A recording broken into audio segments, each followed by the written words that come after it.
Hello, hello! Welcome one and all, welcome to my stream. I am PaladinAshe, and I am here to stream for you again. And today we're making a return to streaming after blundering and forgetting a whole ass day. You can tell I'm not the least bit professional, just like even a little bit. But either way, today I'm going to get into Satisfactory again. It's been a while since I played Satisfactory, and I'm going to start a new world rather than continue with my old one because I am grotesquely prone to just restarting a whip whenever I return to it after like a million years.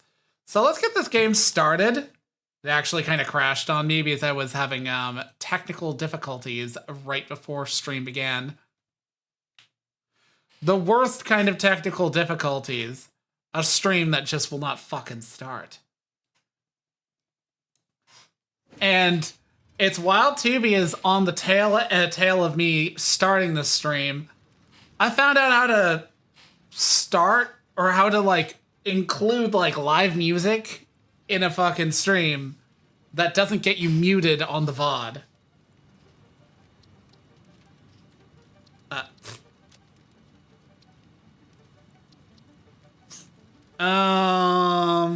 Let's call it cum dumpster land.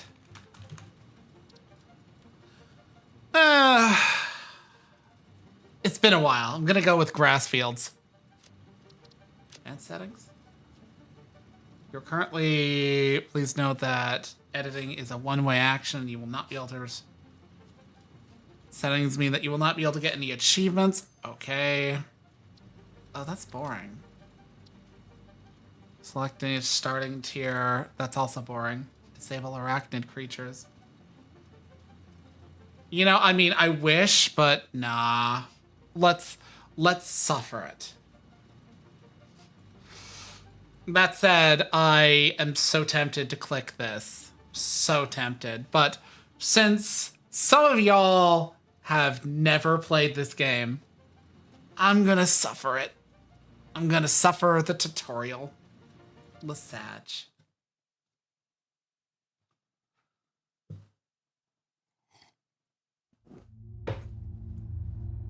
Ugh. Separation from main transport complete. Group A delivered to Calistian region. All pioneers functional, initiating dispersion. Attention pioneer, I am Ada, your personal instance of the artificial directory and Augusta assistant. Ada Byron King. Welcome to the Fixit Incorporated Save the Day program. A Fixit pioneer has 3 core assignments. Construct. All pioneers must follow Fixit guidelines and instructions when constructing any building. Automate. Every pioneer is responsible for setting up and managing efficient pipelines, outposts, and power infrastructure. Explore and exploit. Fixit selected planets are rich with resources suitable for direct use or further investigation. Stay within your designated. And that is why the world is counting on pioneers like you. Fixit. Short-term solutions to long-term problems. Initiating planetfall. Atmospheric entry in 3, 2, 1. Beginning arrow assist. Whee! Within acceptable parameters. Yippee, skippity. I don't know, do I have to say those words to attract the Gen Alpha and the Gen Z crowd? Decelerating. Hey, Chonka! How goes? Deploying backup parachute. Skipping parachute. Landing phase begun. Activating retro propulsion. Doing okay in spite of weird technical difficulties, that almost like caused me to start late. OBS was refusing to start the stream because I use Restream to split VODs onto 3 platforms. And it's all like, oh yeah, you need to redo the whole thing. And I'm like, okay. So I had to like disconnect that and then restart it up. but I don't remember my password for Restream, so I had to go look that up. And then I had to use the fucking code. Then I had to set everything back into place. In your region to survive planetfall. Welcome to Massage 2, ABB, in the binary system of Akicha. Okay. I feel like this is an odd... I think they changed the location where this dropped. First contact safety tool supplied due to presence of alien megafauna.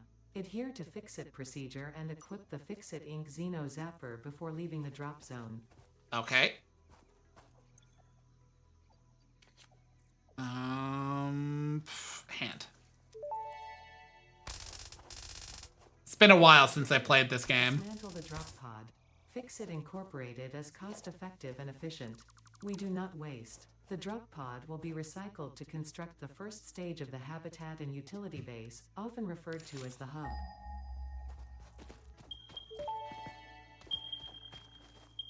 Next objective. Use the resource scanner to find and collect additional iron to be able to build the hub.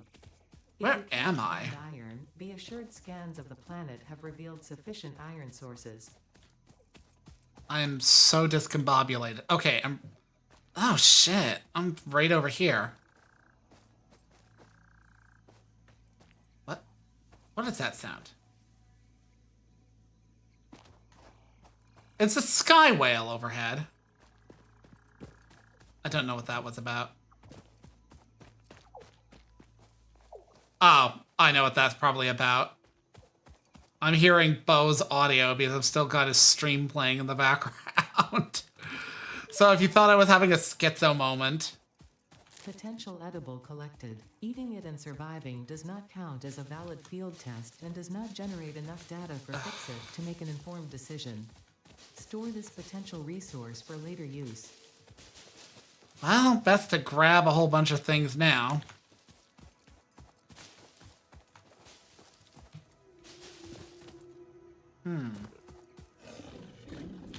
Ow. Ow. Fuck you. Die. Samples of new alien species acquired. Notable features are blunt teeth, Impure. suggesting it is herbivorous, and a thickly plated skull and spine, suggesting it is proficient at inflicting and receiving blunt force trauma. Preserve the remains for later study.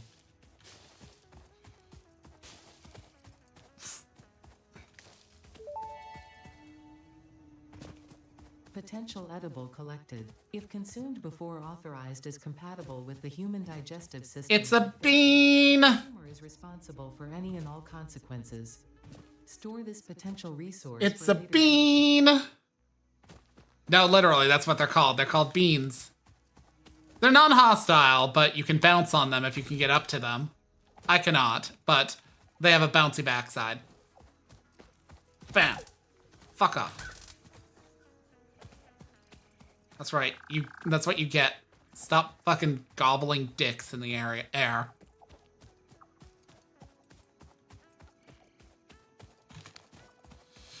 Okay, so... Okay, we're on track. I think. Yeah, okay, we're on track.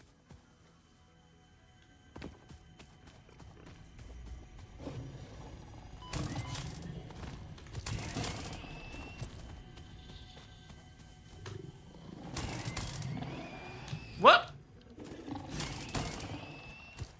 Toro! Toro!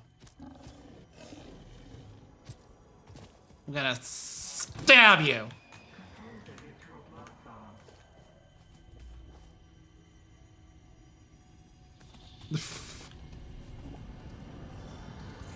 Mercer Orb.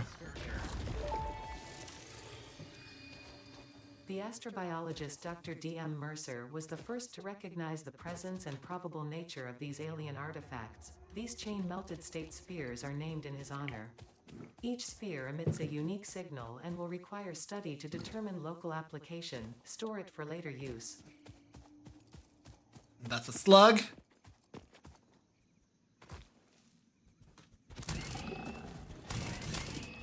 Get fucking back here. I'm about to ruin and end your entire fucking life. Okay, there we go. There we go.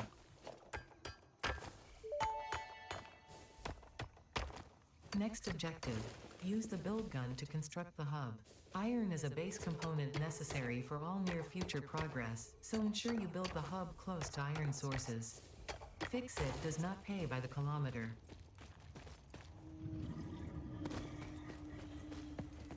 Where should I place my hub? Last time I placed it randomly over there, but I must decide.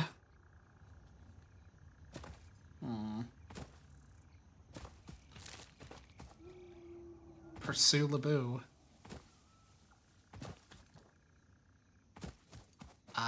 Right.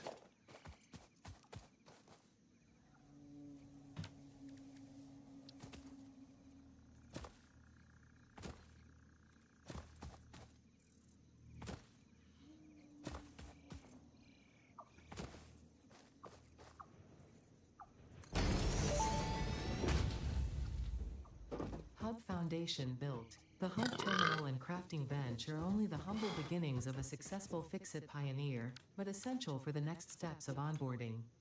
Once finished, the hub will function as your base of operations. Next objective, complete hub upgrade 1. What could possibly be arriving at this hour? It's 6 in the afternoon.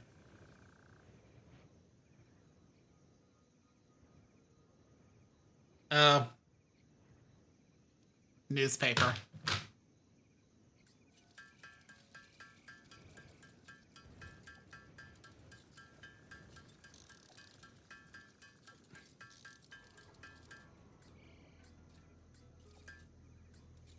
Go. Just do it constantly. Christ.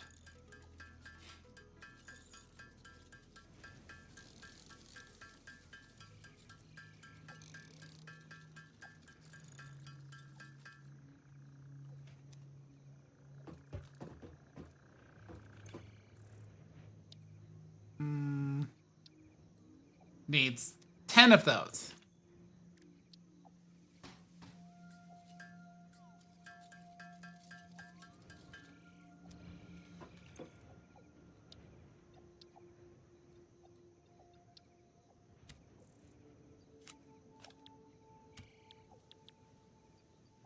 Go into it. What do you mean by... There we go. Hub upgrade 1, storage and frame, completed. Equipment like the portable miner can now be made in the workshop. Congratulations on completing your first milestone, the first of many providing access to new recipes and technologies for the Fix-It mission. Next objective, 20 and 10. complete hub upgrade 2. Forgive me, I need to briefly... 20 and 10. Yeah, okay. 10 plates.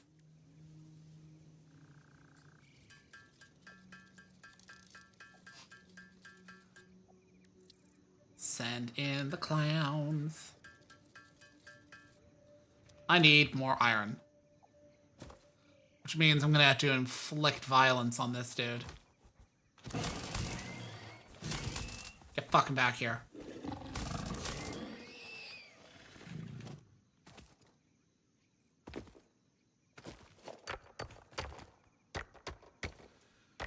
Okay. I did find out some really useful information, Chanka. So, I found out... You ever wonder how certain streamers just blare, like, licensed music on, like, on their streams and don't get slapped for anything and never say anything about it? I found out you can, aside from splitting audio in this thing, you can also change which tracks go onto the VOD and which tracks do not. So in other words, when you're recording like a thing and like live streaming, you can make it so that like the actual like music you're blaring is not even included in the recording.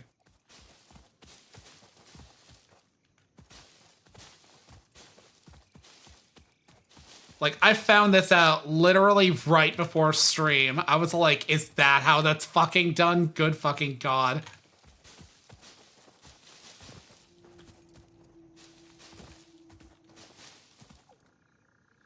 I feel like part of streaming is being like one of those weird, like, hobby crafter type people that, like, well, okay, not one of those weird hobby crafter type people. That's the wrong wording. One of those types who's basically always kind of just like picking up little knick-knack tidbit tips along the way, and that's what they build their career on.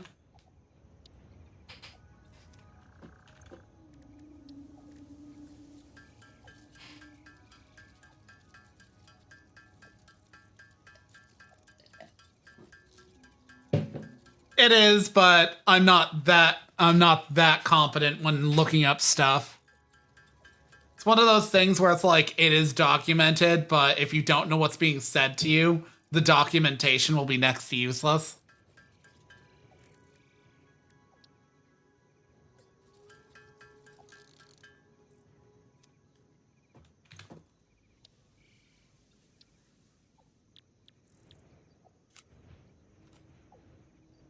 Get in there.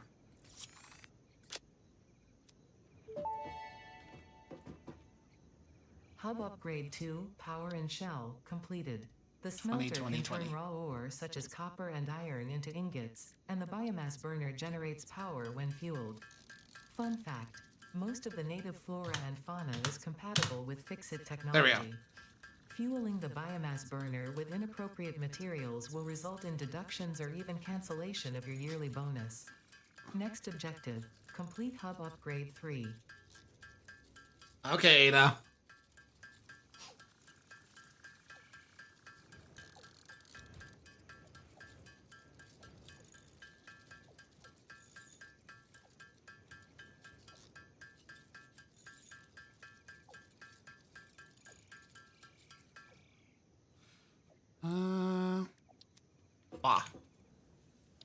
So I needed 20 of those, and I also need copper.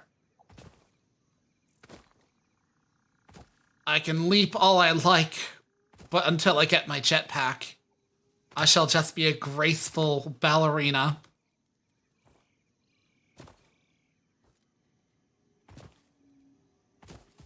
Feh.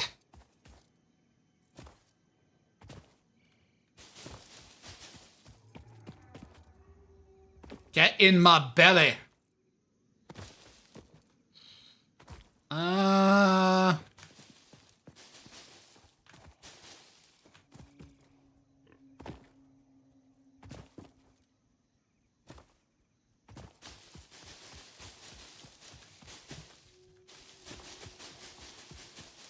Sky whale.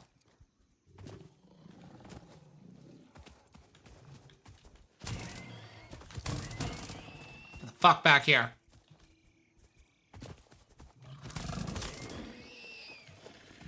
Man, I mean, risky as it would be, somebody needs to give, like, those down-home good boys who are using AKs on wild boars these things. I mean, in a pinch, save your life. I'm not saying replace guns with that. Absolutely not. By all means, have all of the guns. I'm just saying, in a pinch, if it closes the distance, bam, bam, bam. Ow, fuck you. Bam, bam. You just might live. I don't see where you are, bitch. Where are you? Ow. Shh. I took that hit on the nose. Where are you? Where the fuck are you?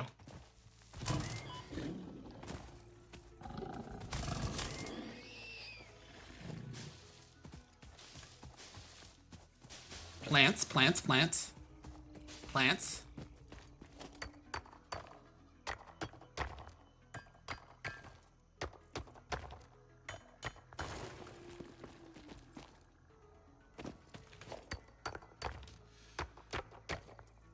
Tick, tick, tick, tick, tick, tick.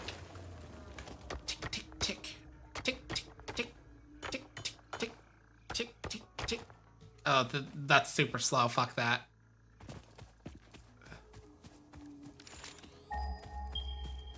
Okay, that's those.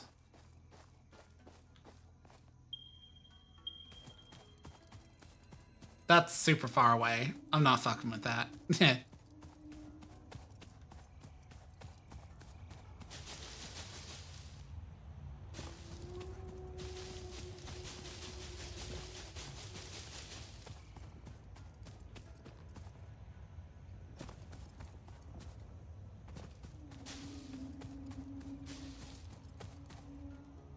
Ah, shit.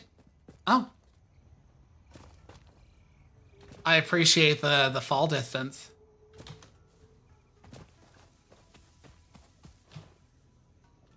Ah, yes, there we go. I forgot about that. Woo! Okay.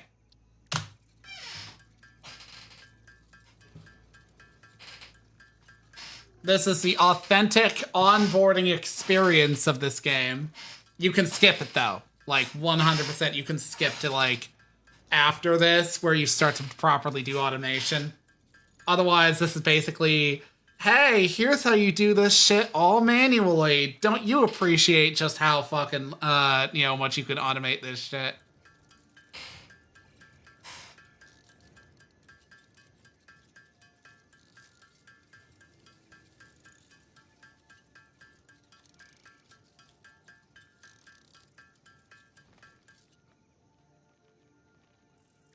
Okay, so I need, how many exactly? 20 of each.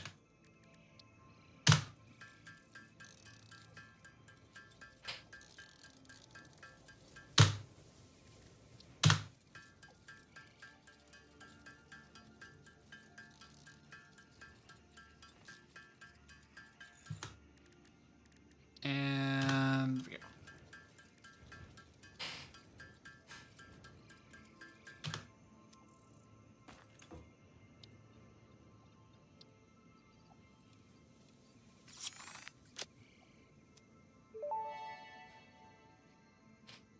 Hub Upgrade 3, Interior Furnishing, completed. The constructor can produce simple parts, and power poles allow for the expansion of the power grid. When you make the inevitable mistake, Fix-It's dismantling feature is designed to salvage all resources used during construction, in line with our zero-waste policy. We understand that Fix-It pioneers are only human, and thus... All right, yeah, these. Next objective, complete Hub Upgrade 4. Let's see. Need 75. Ah, yes. And I can't currently, to my knowledge. Yeah, I can't make in retrospect, it might have been better to have this. Wait, I can't remember. Can I move shit? No, I cannot.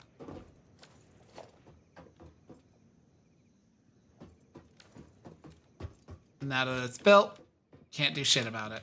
Ooh, character customization. Yeah, no. Many eyes.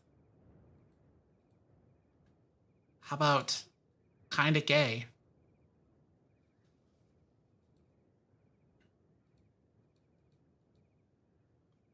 The cool S.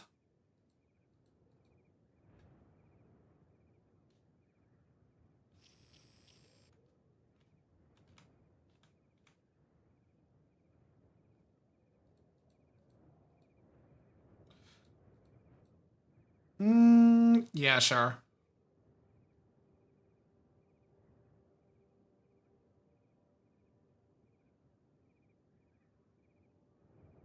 Let's go with a nice teal.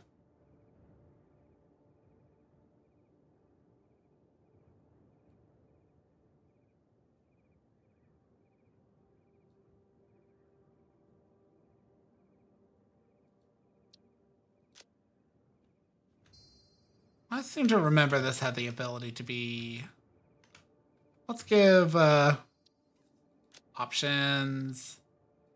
What was it? Because I seem to remember they made it so that you could play this in third person. User interface. Allegedly.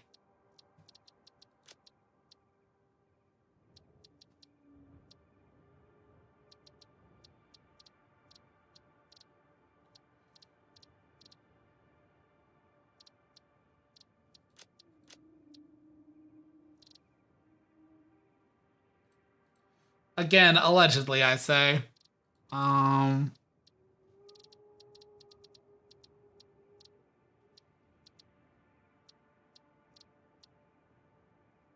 am not seeing it. Whatever.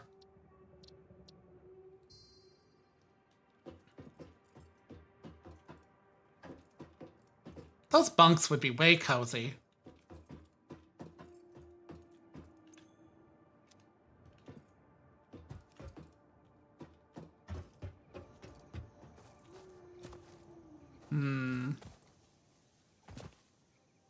Wait, why was I concerned about... Concrete's right over here. I'm a meathead. Eyes.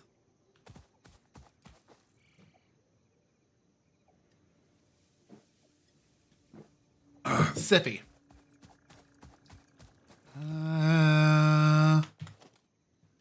What was I doing? Right, I should... You. Select this milestone. So I need iron. Smelter. Kind of bold that they don't just give you the miner.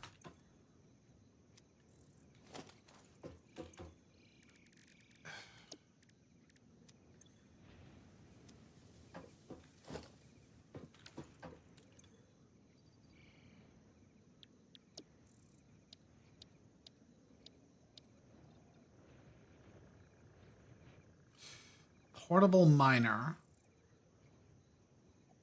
All right, I need to make the equipment workshop.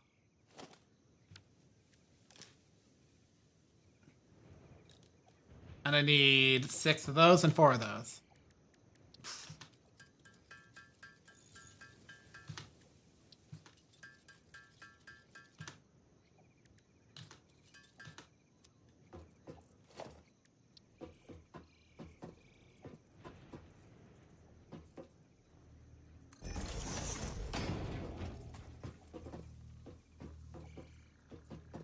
Yeah, okay. I need 2 of those. Let's make a couple.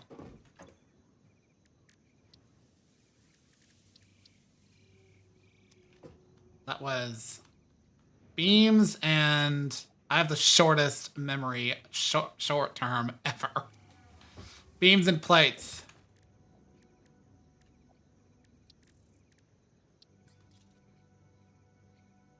So I need more iron.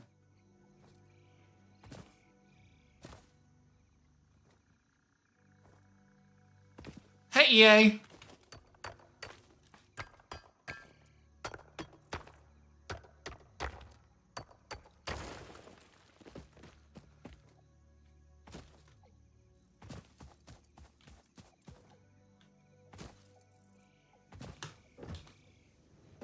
Okay.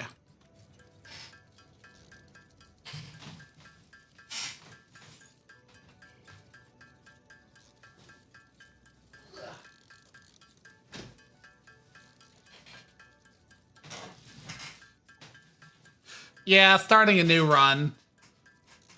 I have a file that's like more built up, but like it's one of those cases where it's been long enough that I haven't played it that I'm like, I should start a new run and you know whatnot. Especially because like starting a new run on stream would be nice. Okay, I need.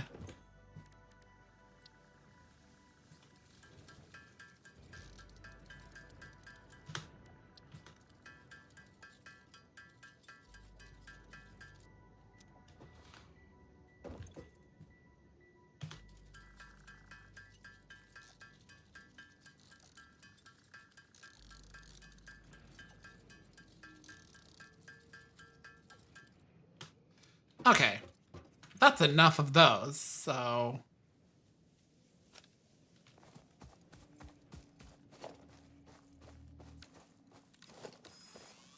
There we go.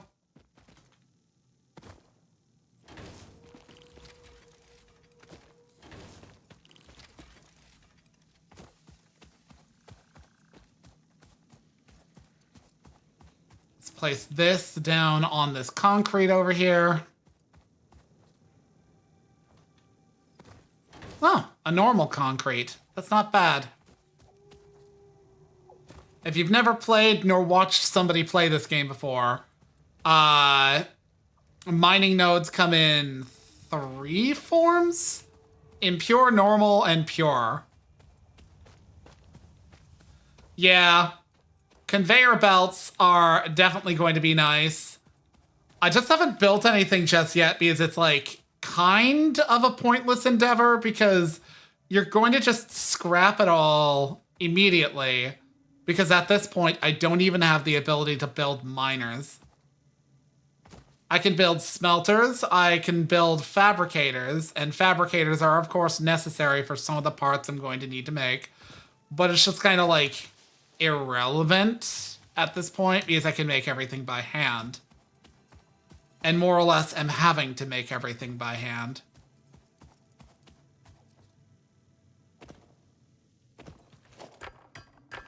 No, stop that.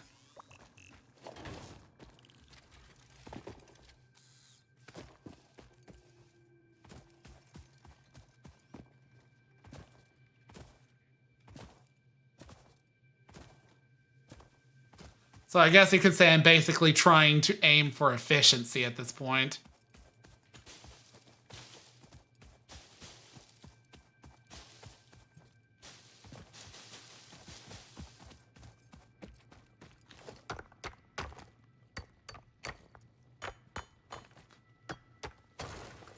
Also impure.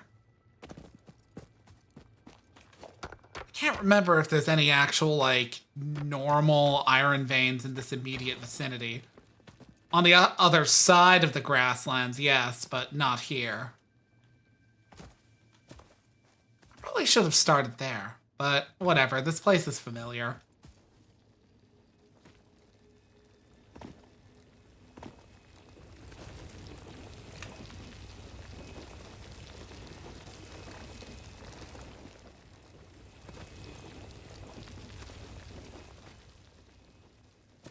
Yeah.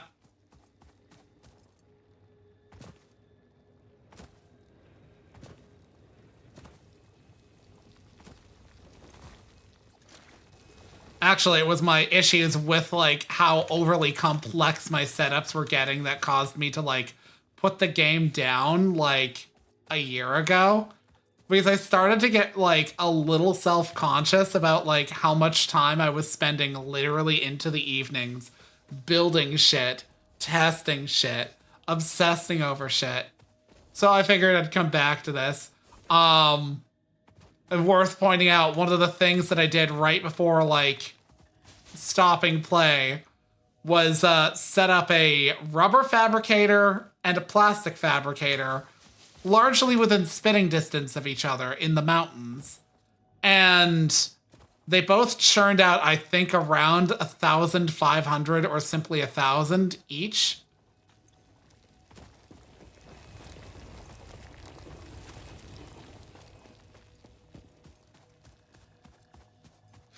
And building one of those took the better part of a week. I was able to spit out the second one so much faster. And also, the way you build those things is hilariously incestuous. Because, like, rubber and plastic are done via oil generation. And the whole process is basically something like... Hello. Hello, Luna Chris.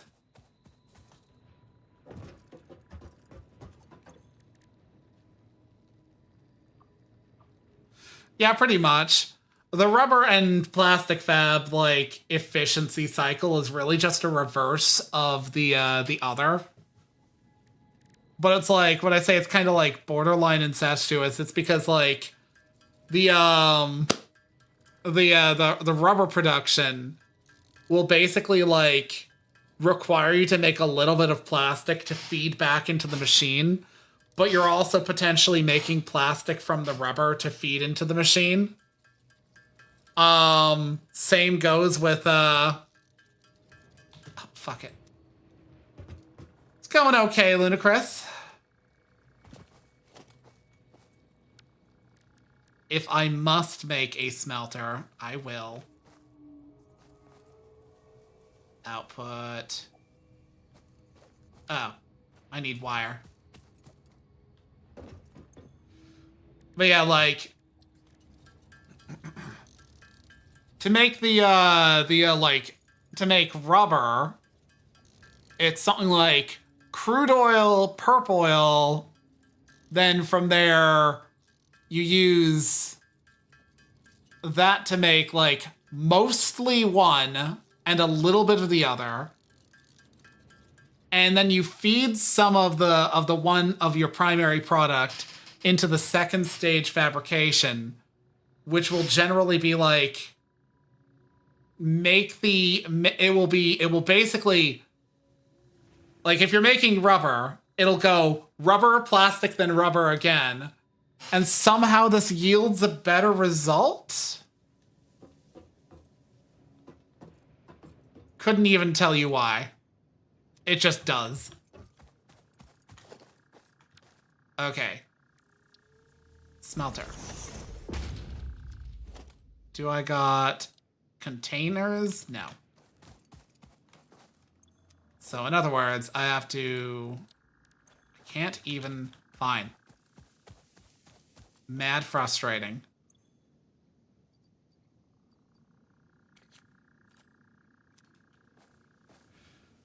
On this file, like, I just started. But I've previously played this game for quite a few hours, so, like, I have an actual... thanks. I haven't played in a bit. I kind of got, like, to a point where I was concerned about... I need cable. I was concerned about how much time I was putting into this game.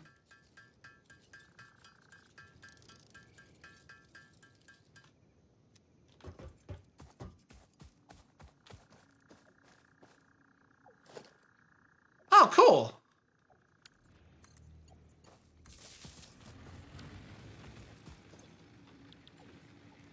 Let's put all of that in there.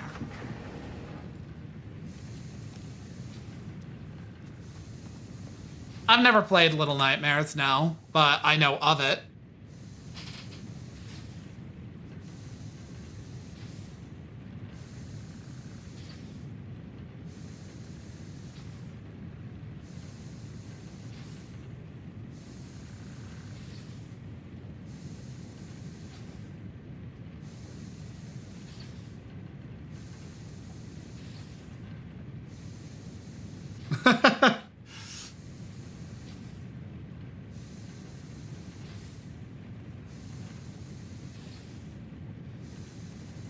All right, yeah, you graduated high school like last year, didn't you, Chanka?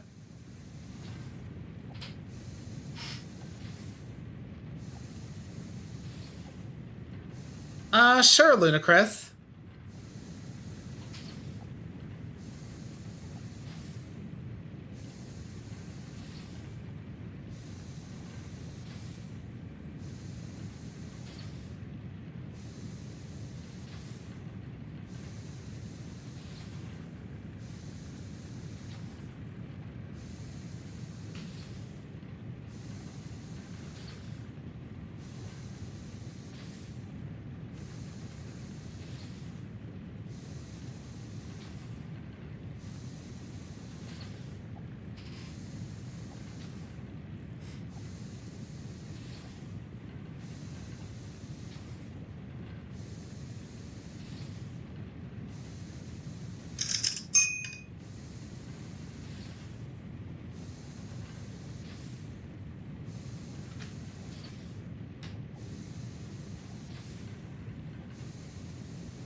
No, I don't need any professional designs right now. Nor am I really want to look at people's portfolios. No, thank you. Appreciate the offer, though.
thank you.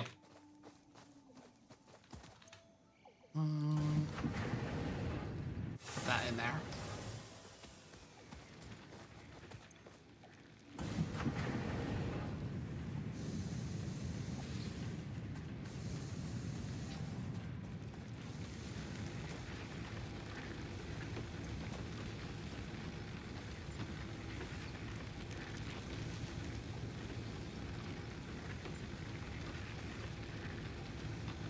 Wonder how long until I have to, I'm running lines across the world. This game is ludicrously fun. It's just that it is definitely a time eater. Like, you will absolutely have your soul sucked out of you, and probably enjoy it while while it's happening.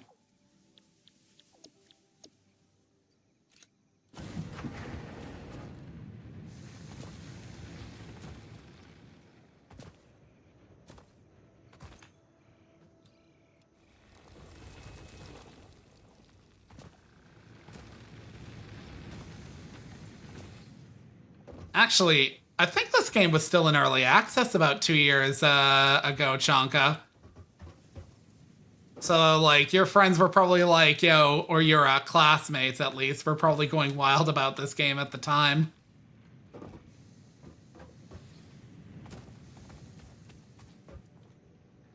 I've actually tried to get some of my friends into this, mostly as a joke, because at this point, my buddy Joey has been like, no, stop talking about it. I don't need another game that will destroy my life. And I'm just like, you're gonna get that for Christmas sometime. Hey, Fel.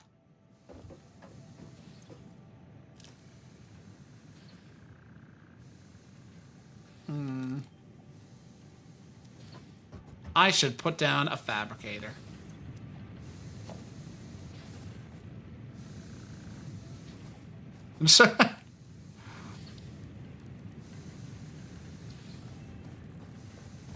I find that amusing purely because of, like, how almost old Gary's mod is by this point. Like, ridiculously so.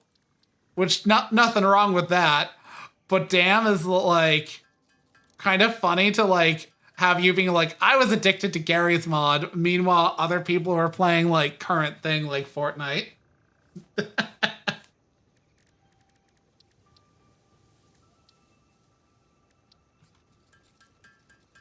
If I must make screws. And I need plates.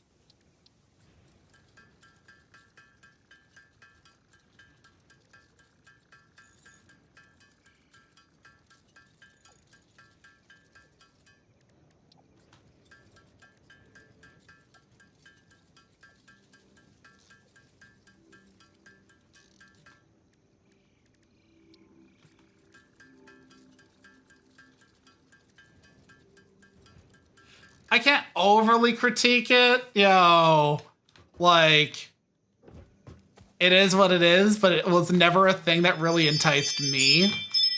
Okay, I had somebody deliver my newspaper. Who the fuck are you now?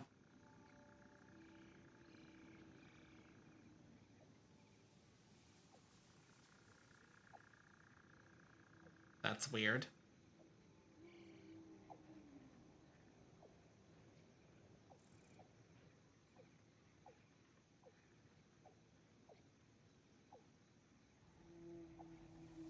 Weird indeed. What tweaked it? No, really, what tweaked it? Whatever. Did I place this down? I have not placed this down. Okay.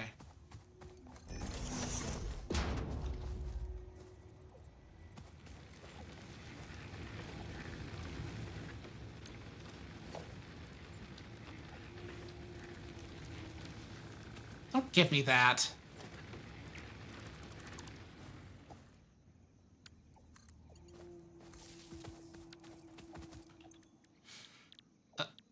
I need concrete. Cement? Das concrete, baby!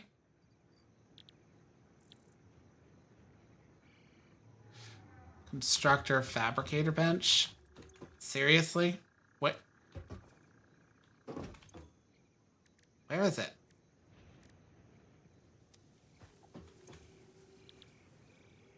I have the recipe for it.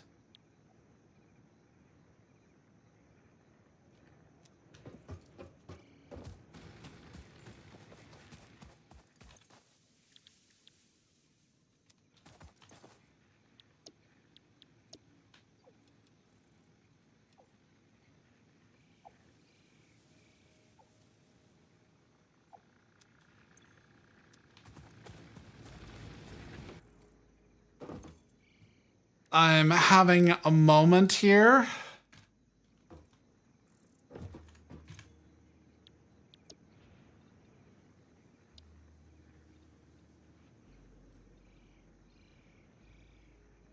Used for building. So that's there. Why?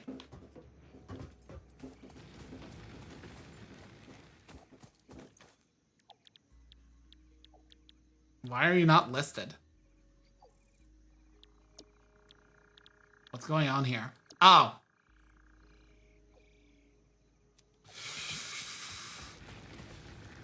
The answer is I'm stupid.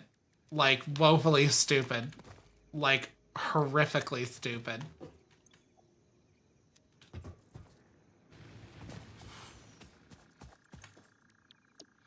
But yeah, I'm so tempted to get my buddy Joey this game purely because it'll be... Actually, it would be hilarious if I got, like, my buddy Joey and Bo this fucking game. Because I got it for Peter. And the thing is, it's a cooperative experience. You can play with more than one person. And we'd be like, so, wanna stream this together?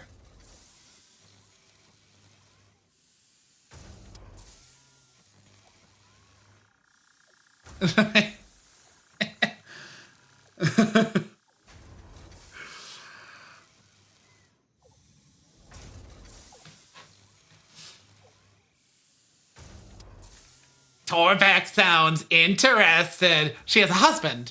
Just because there's a goalie doesn't mean you can't score.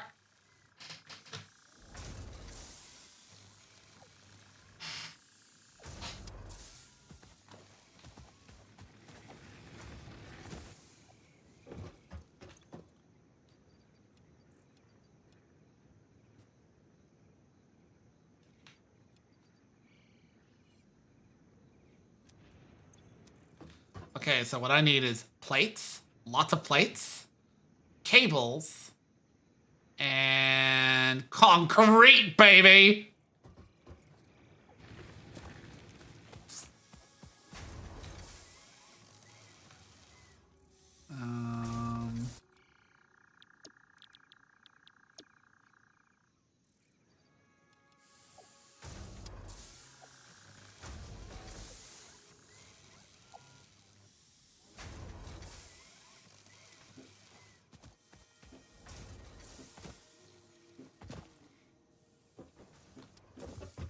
This shit's gonna be so sweet once I start getting, like, actual fucking conveyor belts and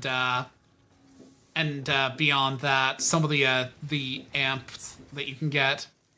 This stuff gets fucking bananas once you get into, like, oil fabrication.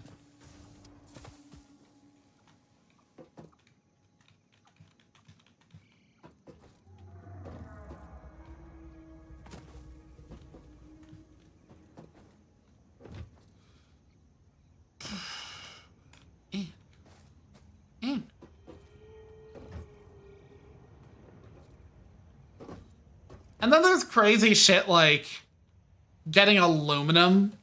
Aluminum's a whole fucking trip unto itself. Good fucking God.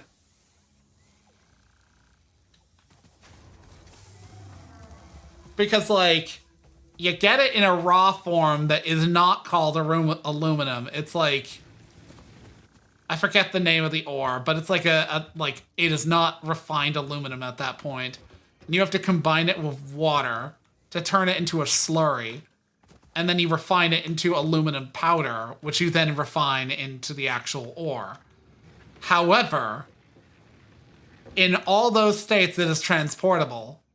I want to say I went with like transporting it in its slurry form via tanker, which was neat, but probably not efficient.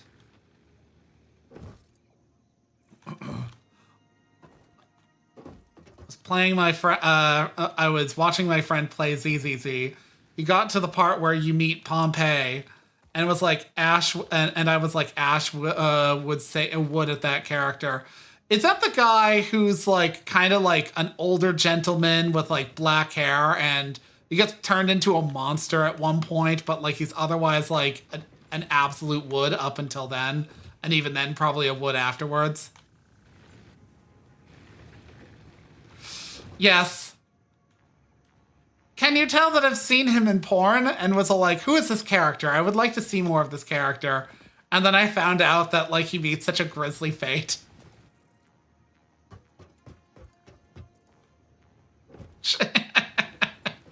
I always thought, like, at least with me, if I'm not really into a thing, but I have like odd knowledge about it, that usually means something somewhere along the way caused me to like look up information on it. And if I have rather specific knowledge, it's probably because I rather specifically looked it up for specific reasons.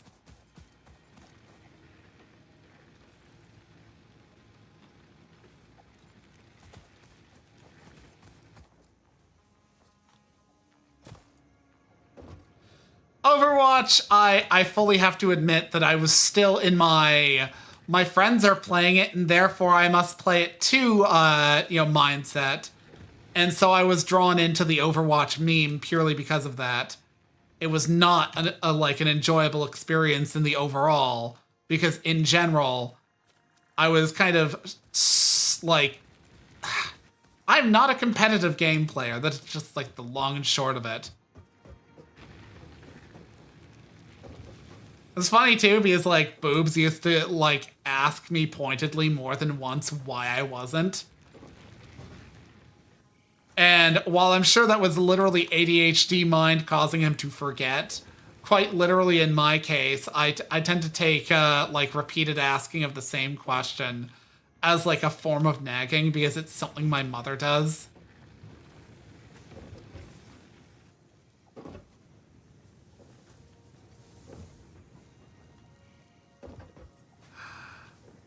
Yeah, unfortunately. Though thankfully, when it comes to like me and characters who reveal themselves to be trash, like evil, I'm still willing to say would, even if I'm going to say would, but also probably it would be a toxic relationship, like Garrosh Hellscream from WoW. Like, absolutely, I'd let him dominate me. But if I'm being honest with myself, I also would say he's an asshole.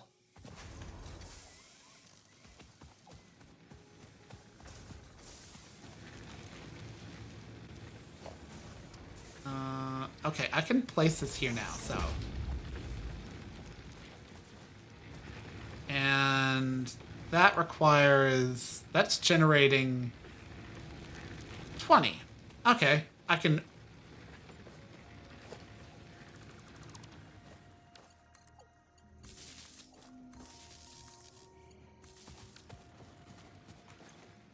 Okay, let's go get our unrefined ores.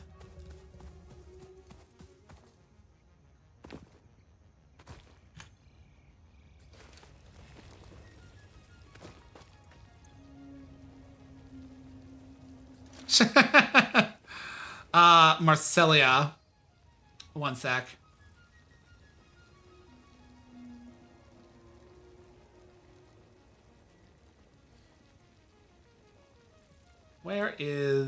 There is channel.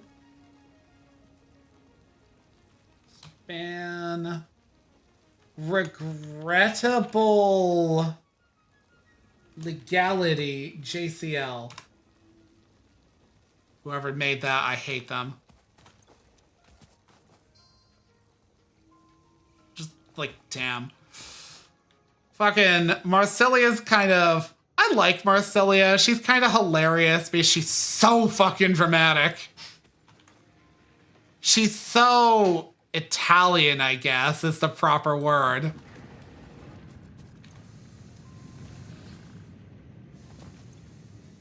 I'd be happy to. It's funny, so...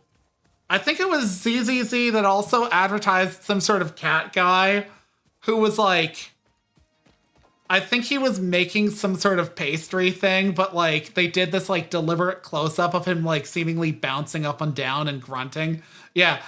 So I saw a dude complain about how like that dude was getting more art for him than like other people and other things. And I'm like mentally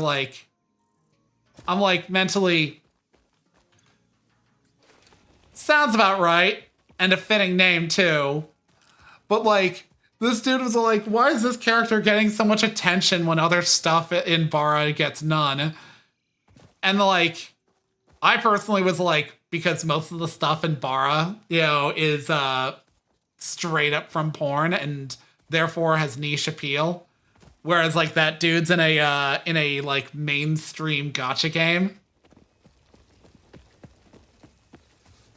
I should specify a mainstream gacha game,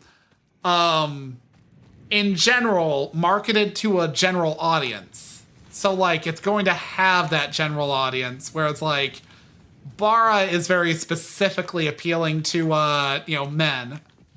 And women tend to be the niche there.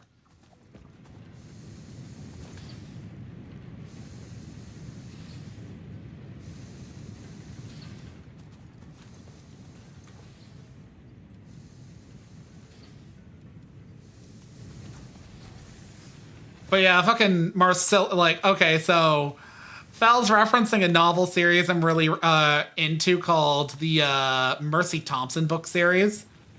And it's about basically a young woman of half Native American ancestry who can shapeshift into a coyote. It's urban fantasy.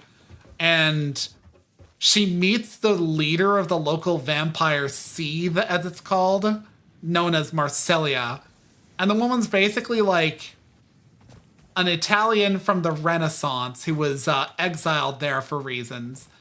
And she's just like, oh, we've been exiled to this desert. Oh, and I'm like, desert? What desert? What are you talking about? And I often forgot that fucking the Tri-City area in Washington is apparently a desert. Which is funny because Washington is in a temperate rainforest region. I definitely say Napoleon counts as Bara. Definitely Hercules. Fucking, if it's a really ripped berserker, it's a Bara. If it's a really muscular guy, but not necessarily, like, ripped like a berserker, then Napoleon, fucking Edison. Fucking who the hell else? Because my memory is, there are not many... Leonidas, definitely. My memory is not that, like, great, you know, for, like, FGO. Because as much as I love it, it is 90%, like, yo, cute grills and MILFs. In fact, there is literally a MILF in the game who is crazy and a berserker, and her son finds her creepy because she comes on to him.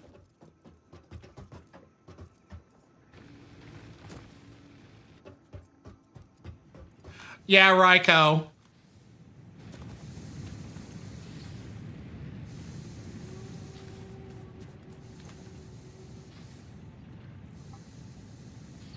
Okay, I am going to switch to cables. I need 20 cables.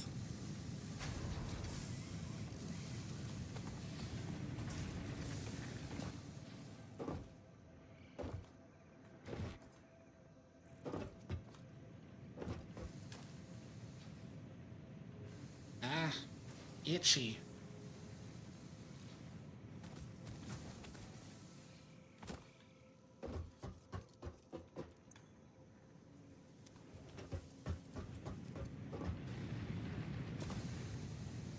I always find Florence Nightingale hilarious because as a berserker, her whole thing is that she's obsessed with healing you back from like, you know, injury. But the thing is, she'll straight up tell a dude to, like, you know, self-delete as like a cure for his delusion at one point.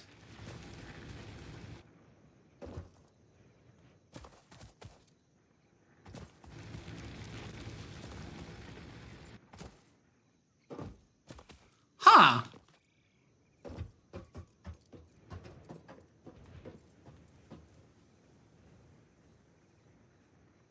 One sec. I had Bo playing in the background, but he's going to run a raid on somebody, and I'm just like, I don't want that fake Genghis Khan. You mean Attila the Hun? I don't think fake Genghis Khan has happened yet. But the why, good question. She just is. She's also a phenomenal destroyer of worlds, born from an alien weapon.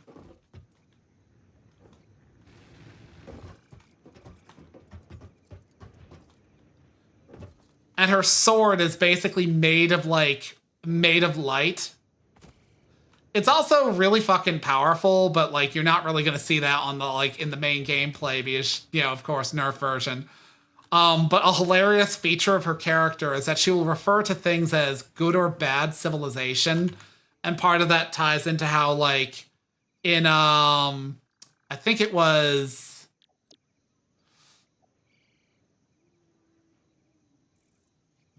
a fake one?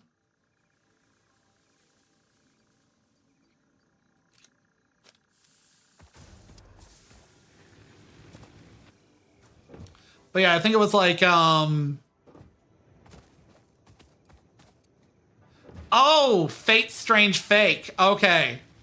Yeah, okay. A lot of those characters haven't been adapted yet, but they will over time. I doubt we'll ever see fucking Hercules Archer appear in FGO, though. That would be busted.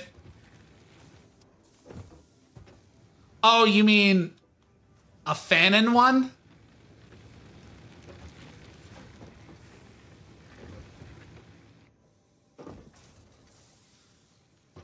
Okay, yeah. Fate has a rather robust fanon surrounding, like, fanon characters. I want to say in some rare circumstances, some have even, like, been adapted from that. I don't know. But some of the entries are kind of wild. Like, okay, Paul Bunyan. Paul Bunyan is a like 2-star servant, or no, actually a 1-star, I want to say, and a berserker and a lolly. Also, she grows giant and stomps her enemies. Yeah, Fergus would definitely count. He got them chesticles.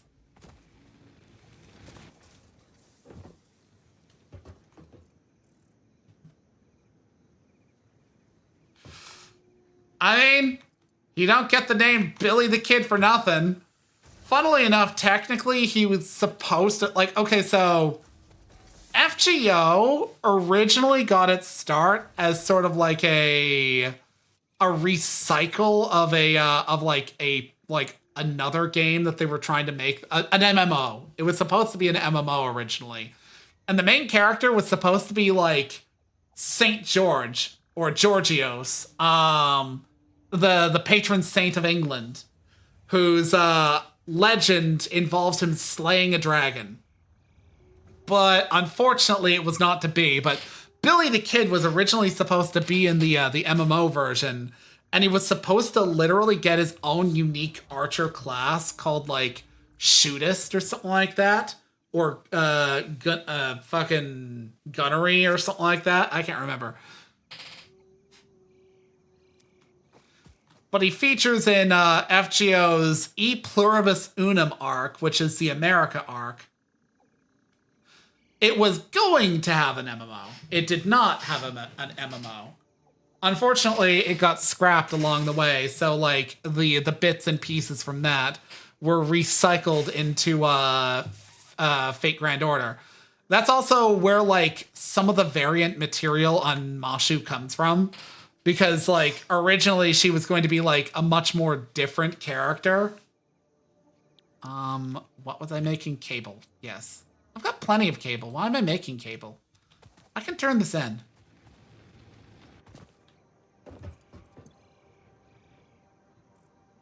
Ah, yes, it was supposed to be an Apocrypha affiliated thing.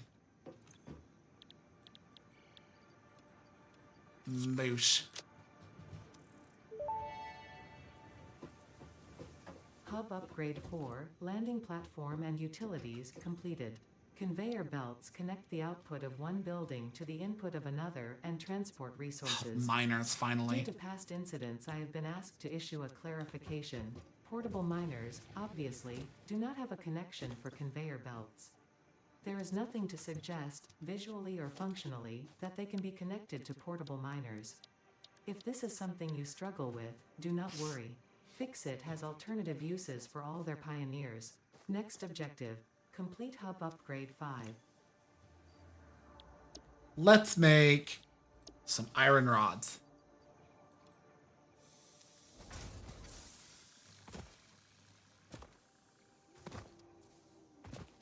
Yeah, that is the one primary downside of FGO, is that like once you get into it and then you start getting into the lore, you wind up finding out that some of the characters in the game are kind of like meat potential guy. Like, for instance, the character Geronimo appears in the E Pluribus Unum arc, and he's a 3-star servant that you can summon. And the problem with him is that he's fucking garbage. Like, not even a little bit good. But the thing is, he's supposed to be a pretty powerful caster. It's just that his build is fucking terrible.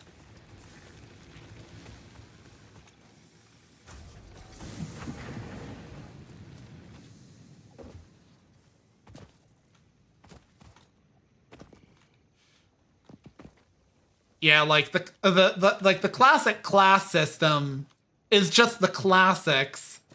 There's like a whole bunch of other classes.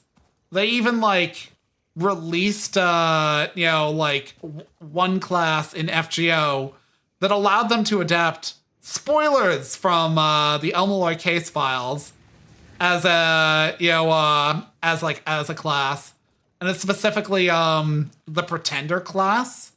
The general gist of Pretender is like, okay. If Saber is sword wielders, Archer is people who fight at ranged, Lancer is people who fight with spears and lances, fucking Rider, Caster, Assassin are all self-explanatory, as is Berserker. Then it starts to get more confused once you get into the other classes.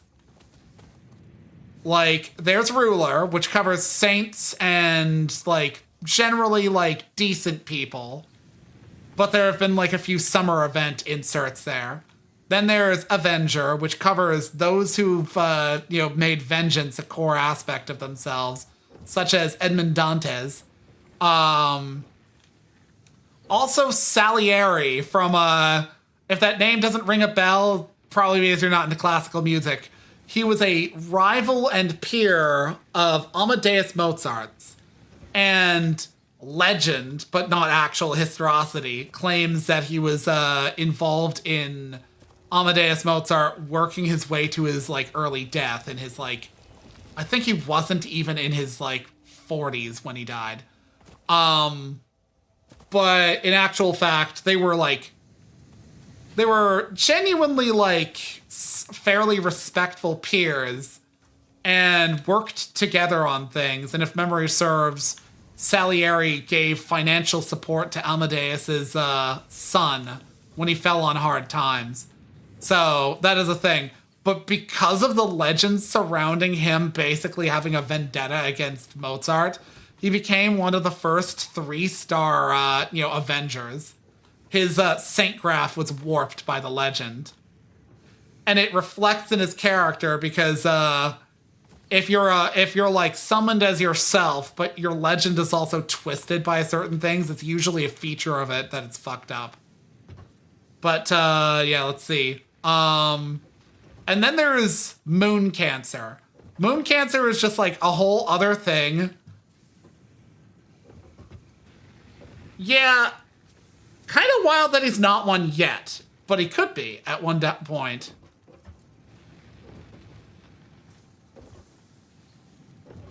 But like, yeah, so like Moon Cancer is related to the Fate Extra content. Fate Extra is literally the Matrix. It's basically a Grail war in the Matrix. If that sounds cracked out, it gets more cracked out.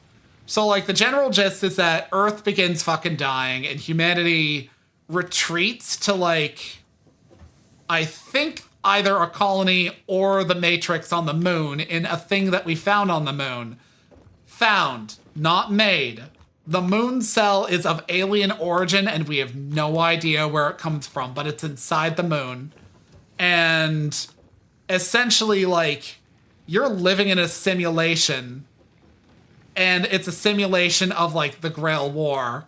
And also I don't know if it's in the game too, but in like the anime, it's revealed that the main character isn't really a person, but more like an amalgamate of losers of a stalemated Grail War.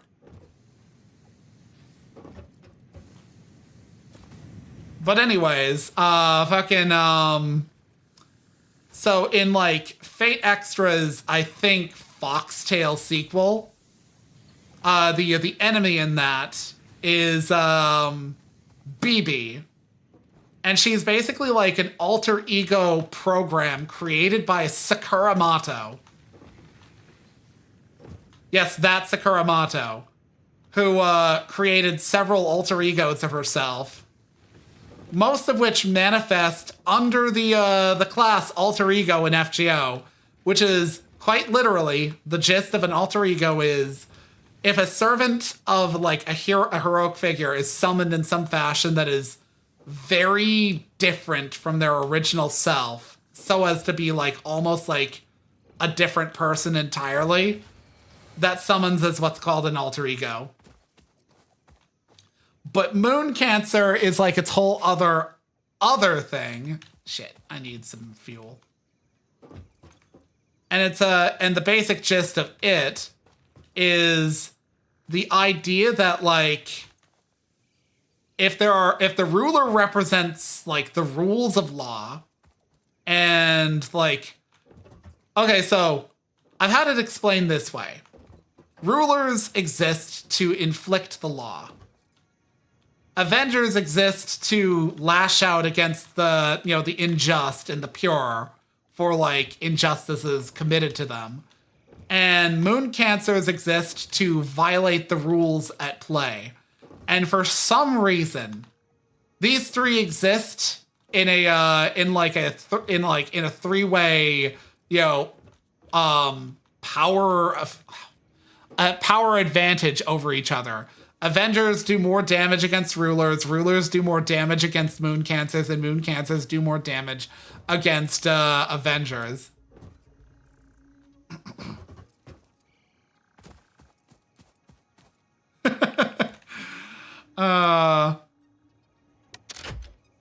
Go back on. Okay, you're smelting. Okay. I don't need more of you. I need more of you.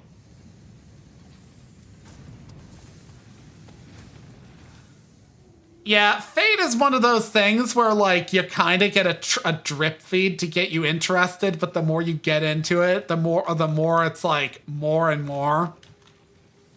It's like crack.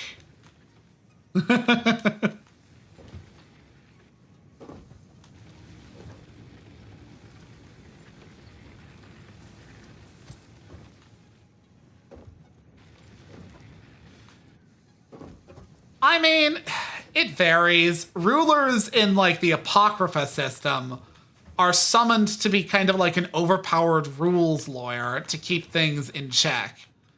But like rulers in like FGO don't quite function the same way, but they sort of do. You know, the Grand Order, like, you know, Grail system is a bit different, but they're generally pretty powerful, enough that, like, the Orleans arc was kind of somewhat contingent on you finding a saint. Mind you, you were finding a saint to cure a curse from an apocryphal anti-saint, and so like that's where Jeanne d'Arc entered the story, but still.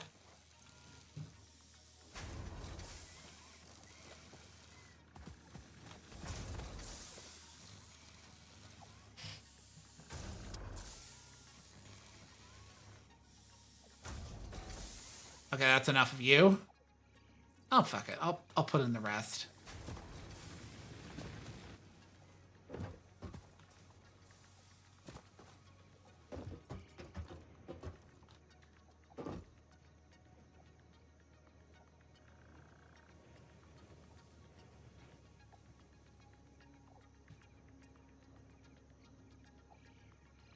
Mm-hmm.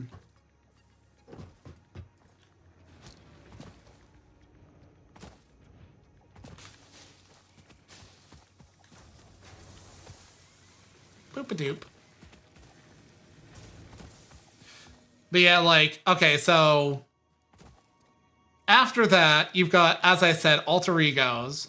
Then you've got foreigners. Foreigners are entities of outside of our solar system or reality's context. If that sounds like I'm saying Cthulhu, shit, it's borderline. Because you do interact and fight against some very HP Lovecraftian shit in that story. Fucking Vincent van Gogh is literally like not actually Vincent van Gogh. He's like something else, and I can't remember what. But he's basically a manifestation of Vincent van Gogh's like madness through his life. But also summoned within that is literally the Voyager space probe. With the personality of the character from The Little Prince. I love Fate. It's so fucking crazy. But yeah, then there's a Pretender, which is... The best way I would explain Pretender is that it is somebody who is capable of managing a facade of another identity so greatly that they become that identity, and the identity itself is its own person. So, for instance, fucking Oberon is one of the present Pretenders. There's not many because it's a newish subclass.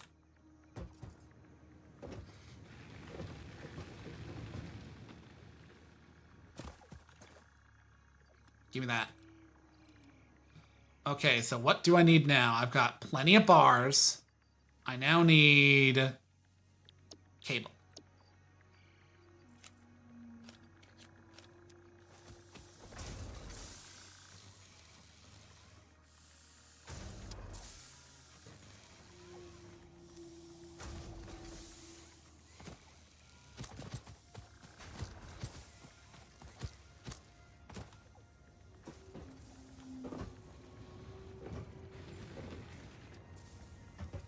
Had a burger this evening from a HelloFresh meal kit.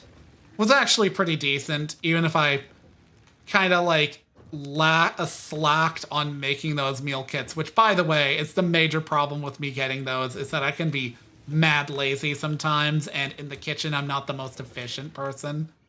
So, but like, fucking, it was pretty good. Odd concept, literally a turkey burger with like apples shredded into the meat, but You might think that sounds disgusting, but it sounds less disgusting in practice than it is just kind of Didn't really make that big of a change. But still a good burger. And I got my fiber into my diet.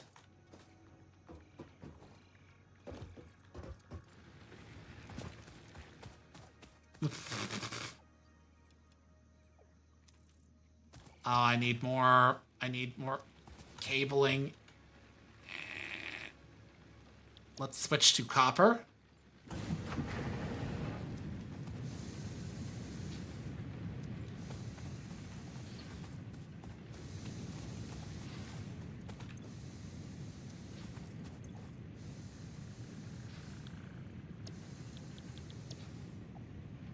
Got plenty of those. Fuck it.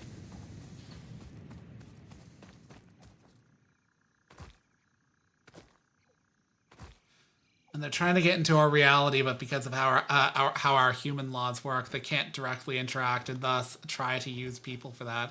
Like people that are really close to madness. And yeah, Voyager is a foreigner, FGO. But in his original series, his class is different. Just don't remember what class that was, and he only got turned into a foreigner for FGO game at Hermes' game at Hermes is kind of, if I remember that right reasons. Huh.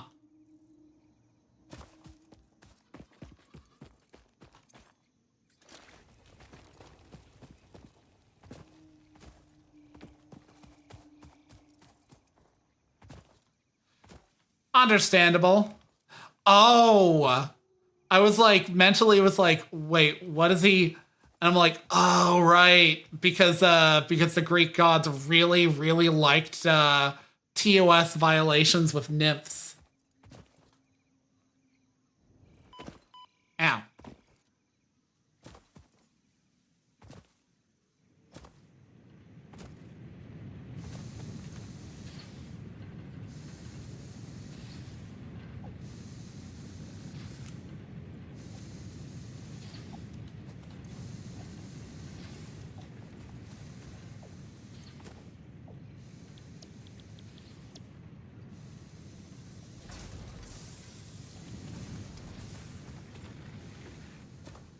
Yeah, that would fit. That would do it in Fate lore, mind you.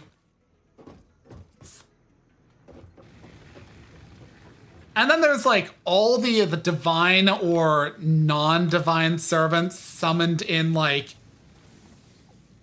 demi-human form because they couldn't be summoned otherwise, like Zhuge Liang and Rainet or Sima Yi.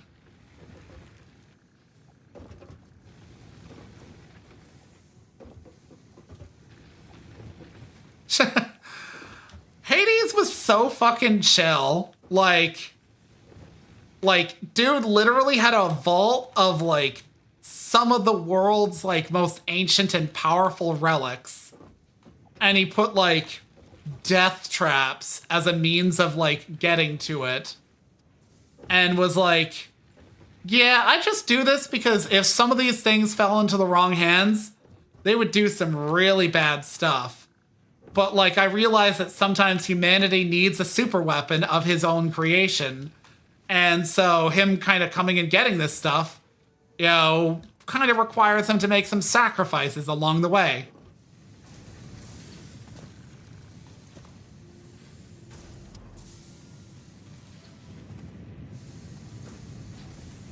And then he basically, like, tells Dresden what the translation of Kerberos means. Which, yeah, some people contest that it means spotted or spot. But fucking... I mean, it's a pretty close translation from what I've heard, and a lot of the contestings, like, you know, fall into the splitting hairs category. It's kind of just interesting how literally every culture will, like, have their go-by names for various, like, animals. And they often kind of fall into the same category of a name that was generated purely because of how the pet in question looked.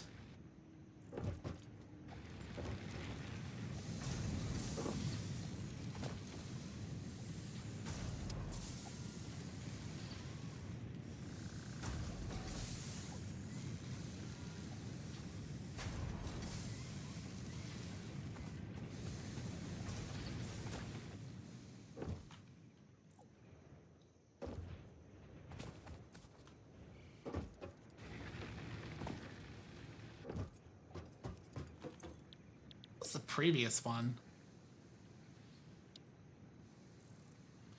Okay, so this one will generate storage and miners, and I'll finally be able to, like, just automate this shit.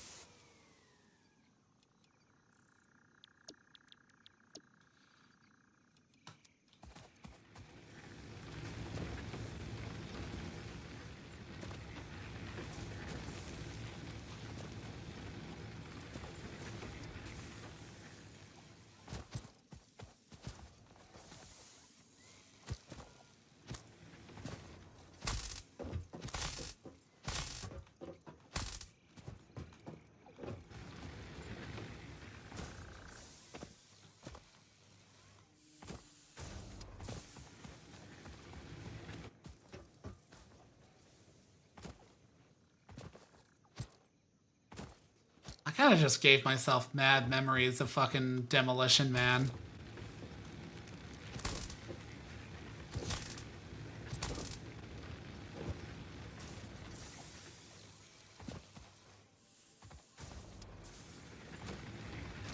I don't know why. Because I don't think he took out the bad guy by shocking him in the end.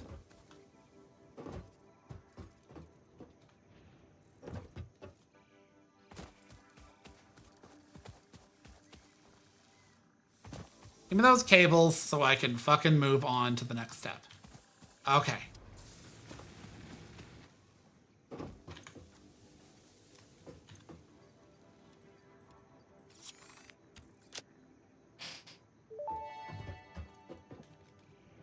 Hub Upgrade 5, Power Expansion, completed.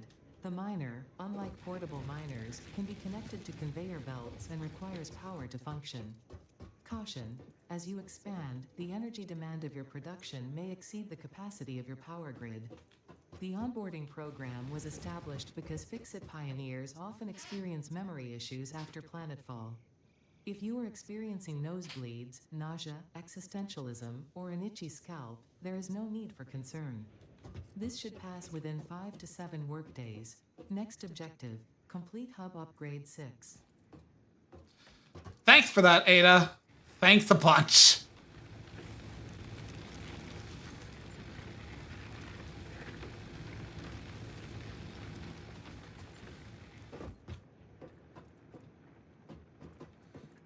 Llama. A llama? He's supposed to be dead. Yeah, funny that.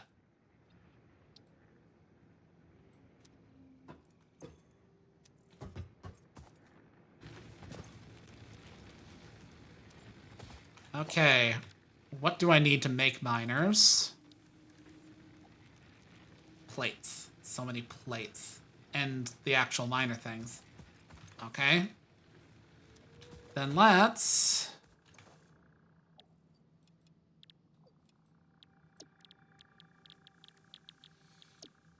make plates.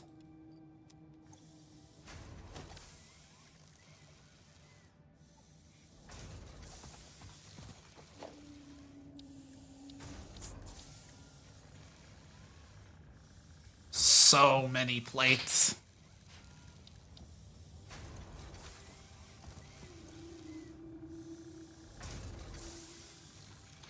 Okay. That should be enough for that.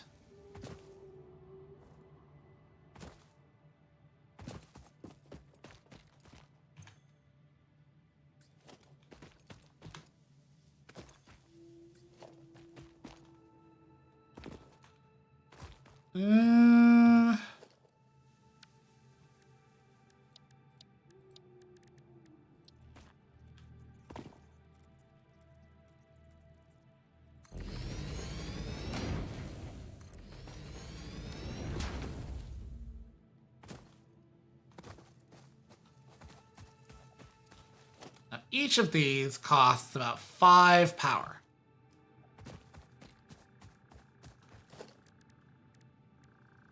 Smelter costs 4 power.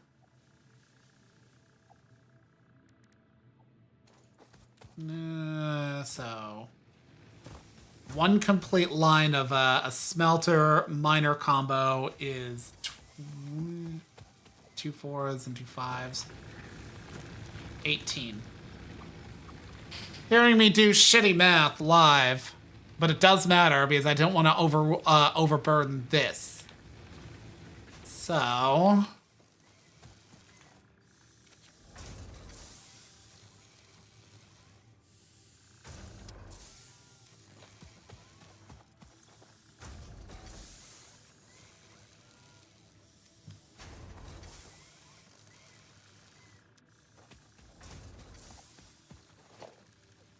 smelter.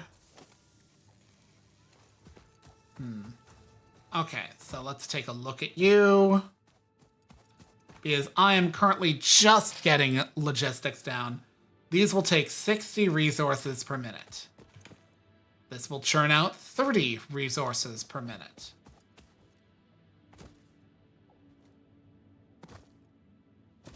So 2 is my cap. And this will take 30. This will take 30. Okay. So I could actually get away with just having 1. But might be better to have 2. Actually, wait. I can't merge yet.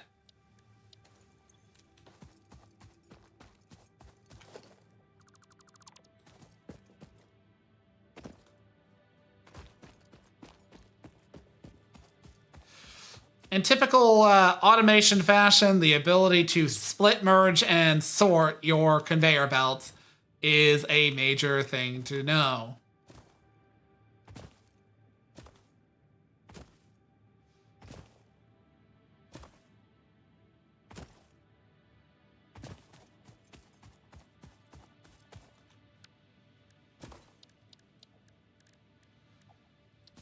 Miner.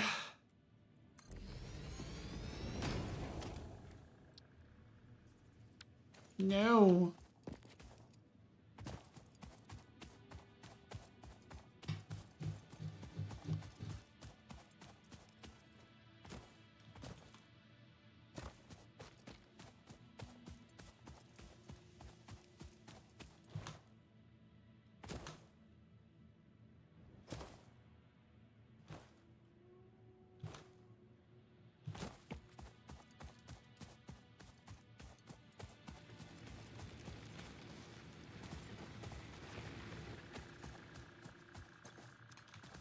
Are you... Okay, you've done whatever you're doing.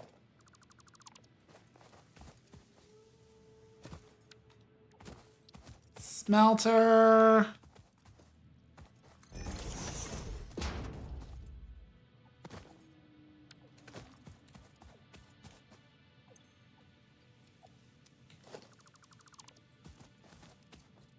Okay, so first that I need wire.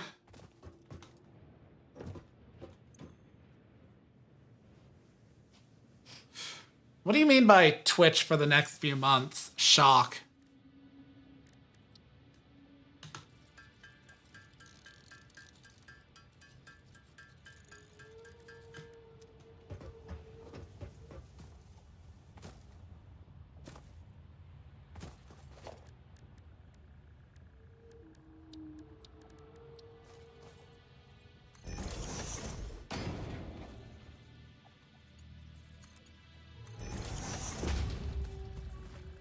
Oh, I have. Okay.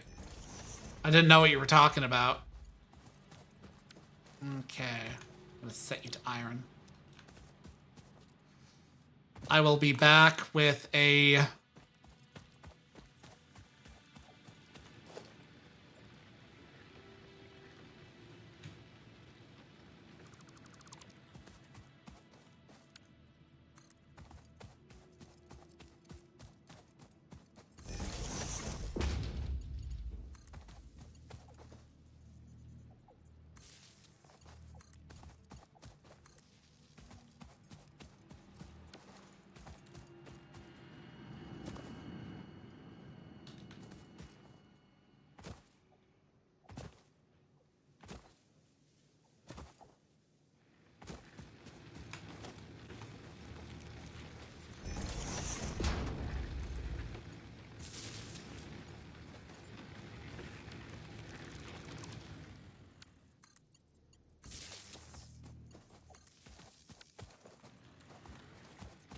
go.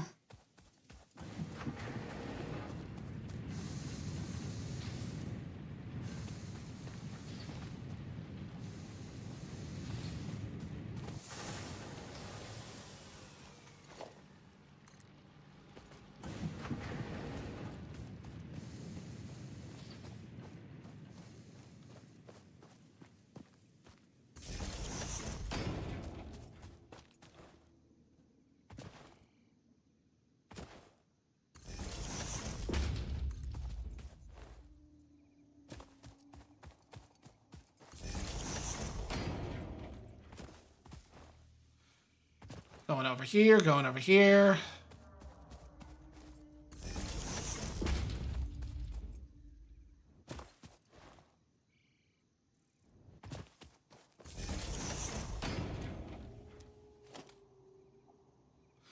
A little bit back in the day, I was getting towards the end of my watching, I wouldn't say end of my watching, cartoons career, but like, it didn't really grab me at the time.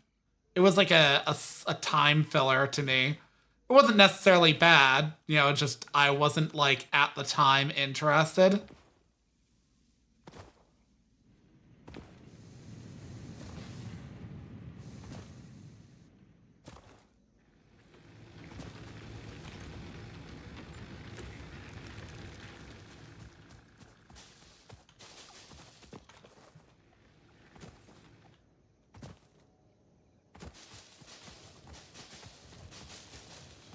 I fully acknowledge I kind of probably missed out considering like, it is like a rather complete series with a complete story. Although in peak like animation fashion, it seems like they can't decide on whether they want it to end with like, a certain ideal ending for like the main character or what have you. Because I remember seeing that he kind of one version had it that like Ben's like future version was like a stud muffin, and another was like, oh, he's an adult failure or something like that. They did the same thing with Timmy Turner.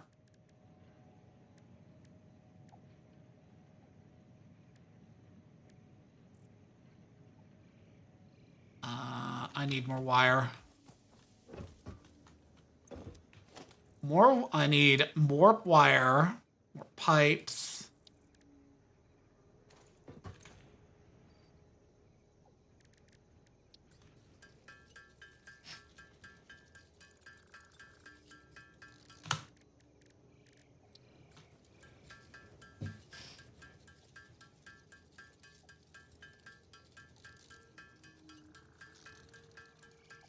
You're reading a fan comic called the Shakatrix? Huh.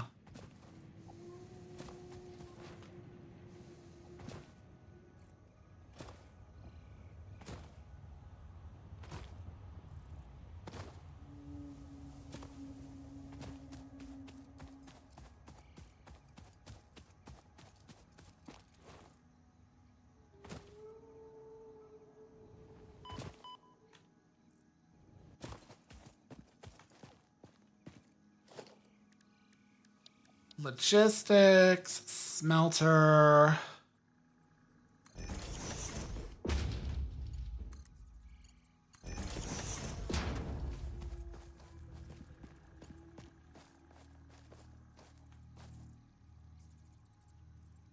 Yeah, I remember that.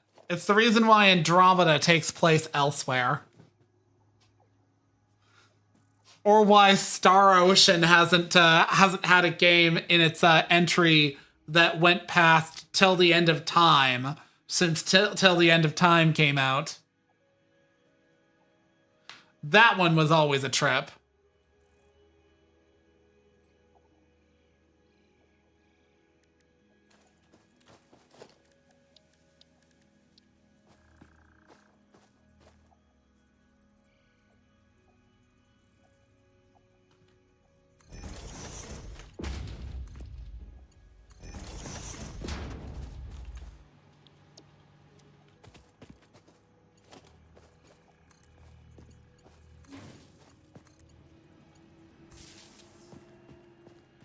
So I've got 4 and 5, 4 and 5.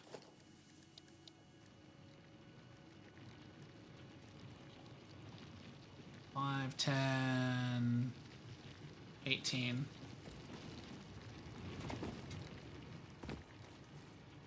Nice.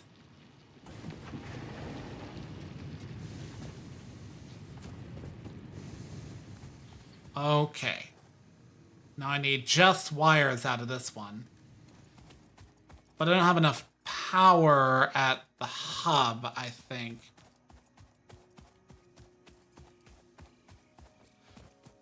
Star Ocean till the end of time.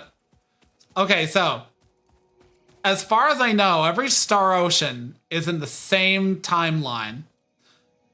And Star Ocean till the end of time more or less marks the latest possible point of that story because of how cracked out their choice for the storyline was.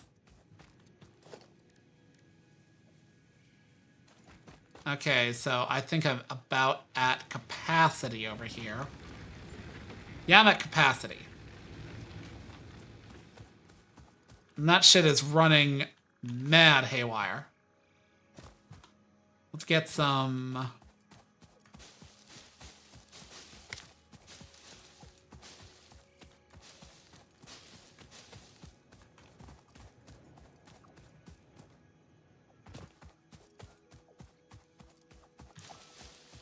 Yeah, it's funny because, like, so me and my sister, acquired Star Ocean till the end of time and one or other game at the same time. I can't even remember what it was.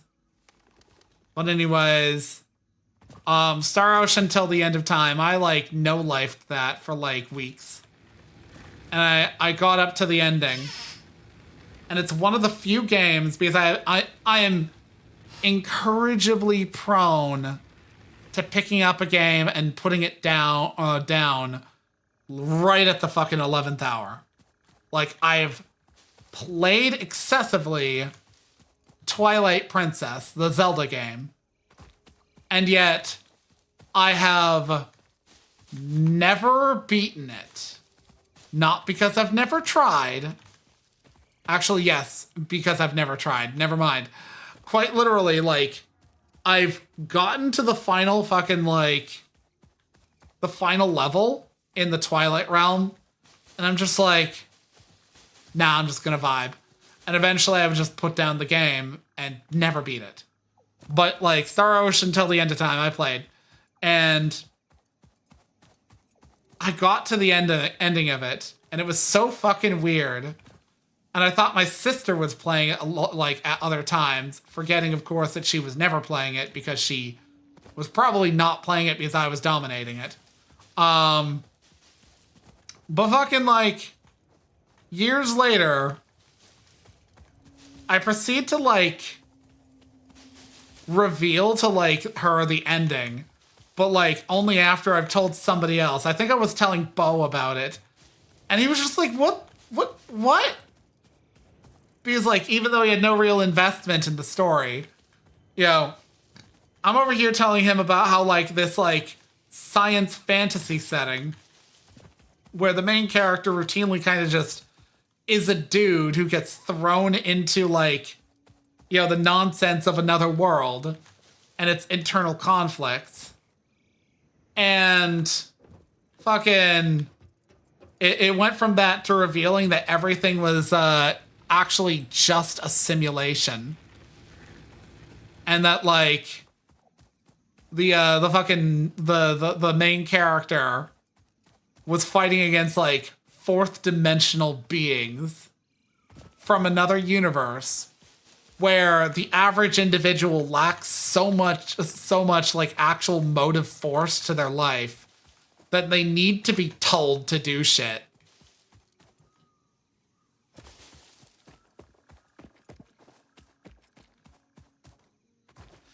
And even then, they're fucking garbage at it. Because, like, apparently a lot of, like, the fourth dimensional beings who are playing our reality like a massive multiplayer online game, you know, Or like, I tried to do a thing and it went poorly for me.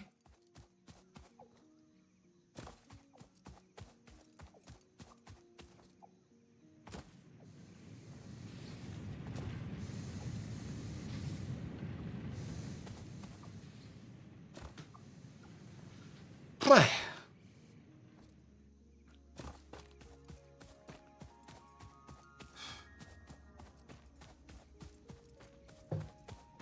Okay, I am chasing after my power. I need to get this started up.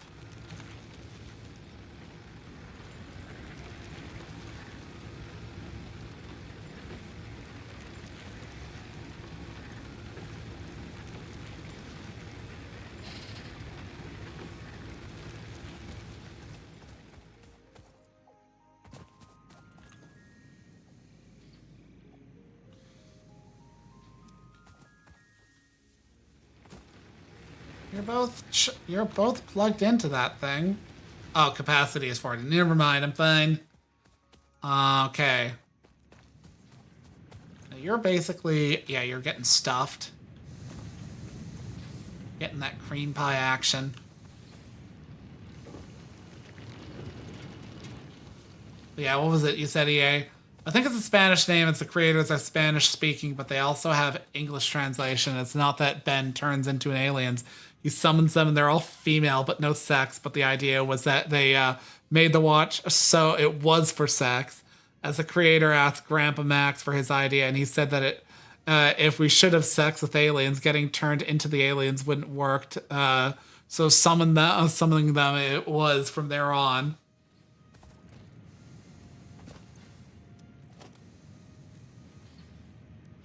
So it's like basically this kid gets a handle on like a thing that's supposed to generate waifus, and he's all like, I'm literally 10 years old. What is this? That's like the kid from fucking oh fuck. Dragon Maid. The kid who looks like Waver. And he's like, he summons Lukoa, and he's like, I wish to have the powers over over like a thing.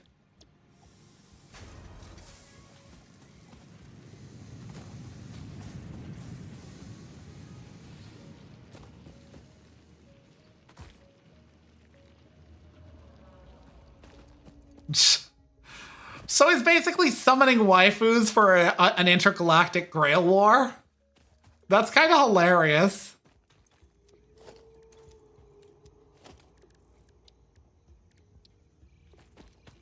I need more plates.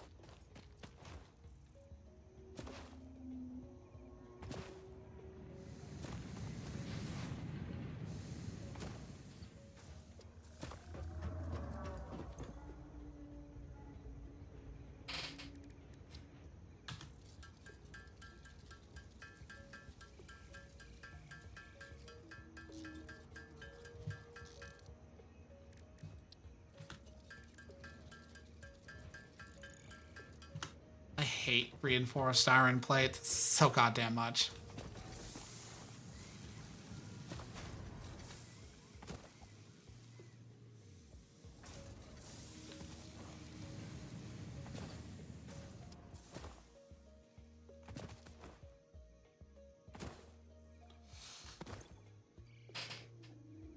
Can't wait until I get to the pattern gotcha of this game and then have to go flying around looking for fucking shit while being attacked by poison spiders.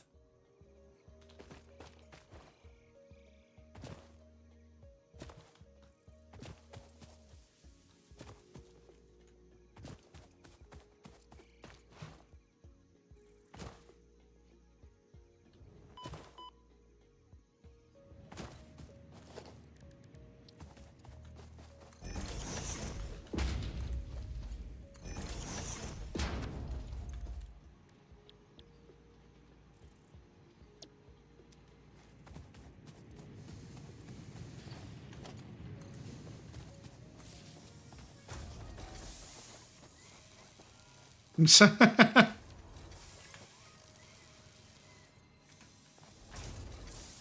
mean, it's kind of a thing you just gotta do. The best patterns come out of the gacha.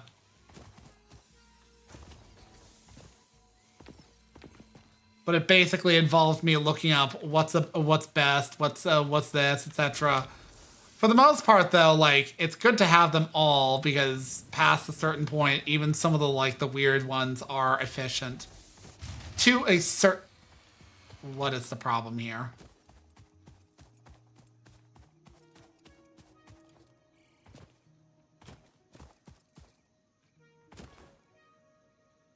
Let me guess, one of them ran out of food.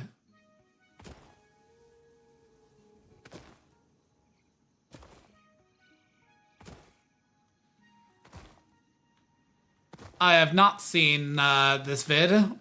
Who is they who made this vid? Ah, yes, there it is. I need fuel.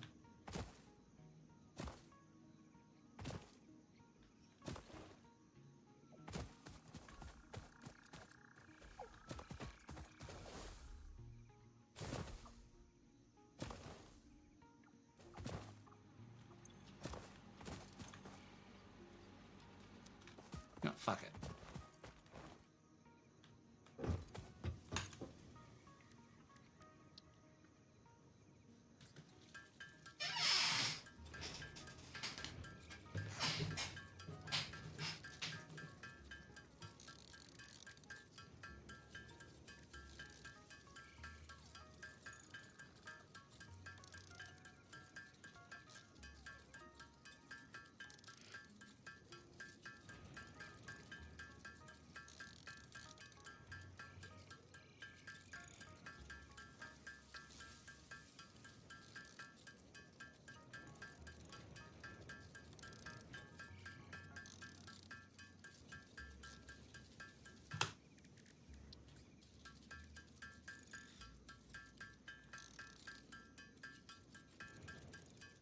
No.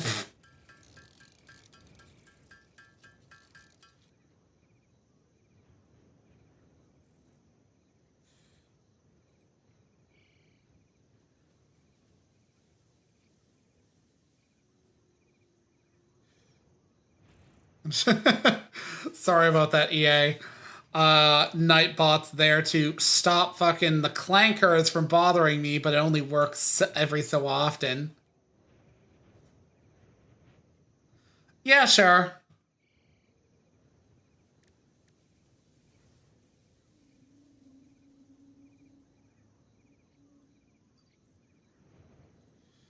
See, how many did I just make out of that? I need more.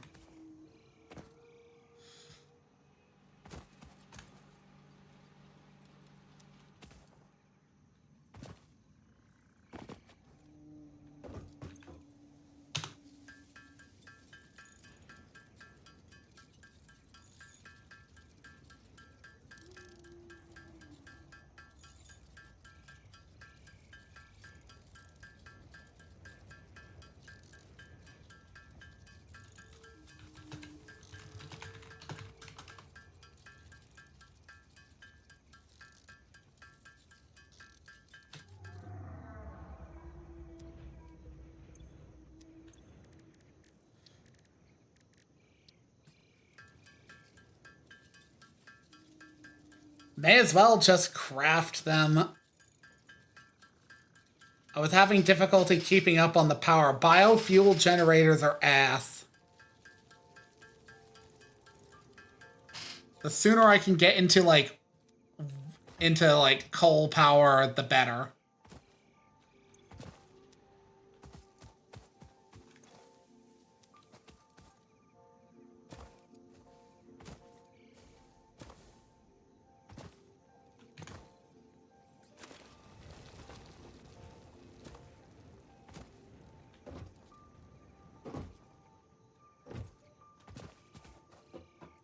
Biofuel's kind of an odd choice in this game. Like, okay, as an early game, definitely it makes sense.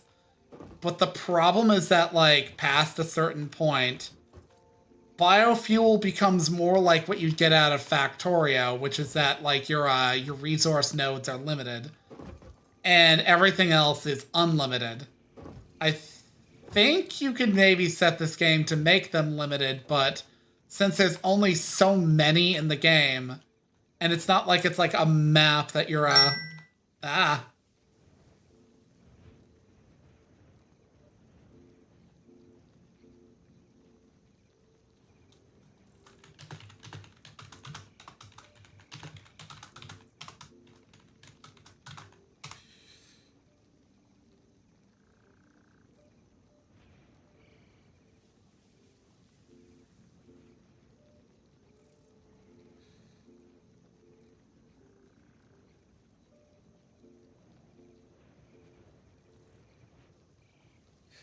Yeah, sorry. That was Bo. Was wishing him a good night.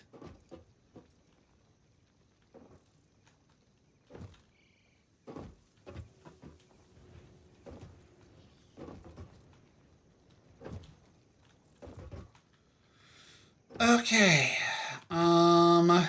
Right. Concrete.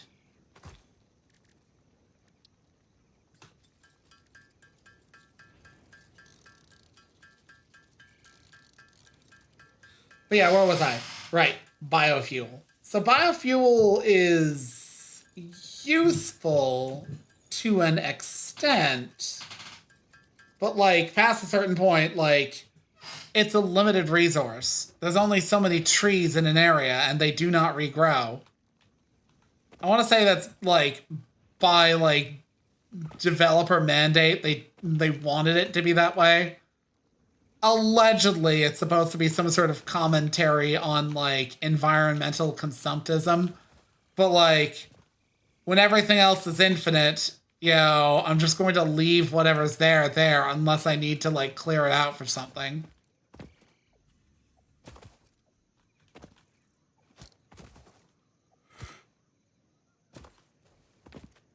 Ugh.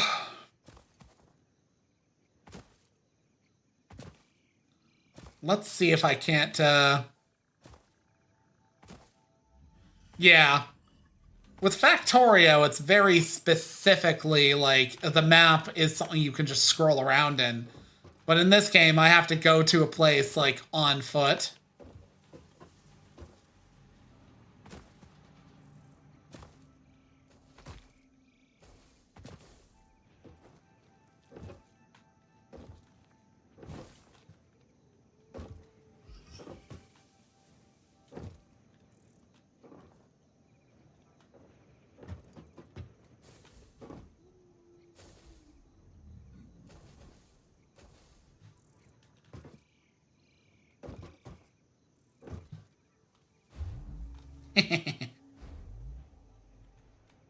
Bean! Bean!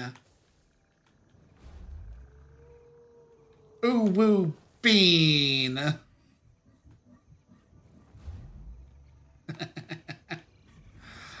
Ow.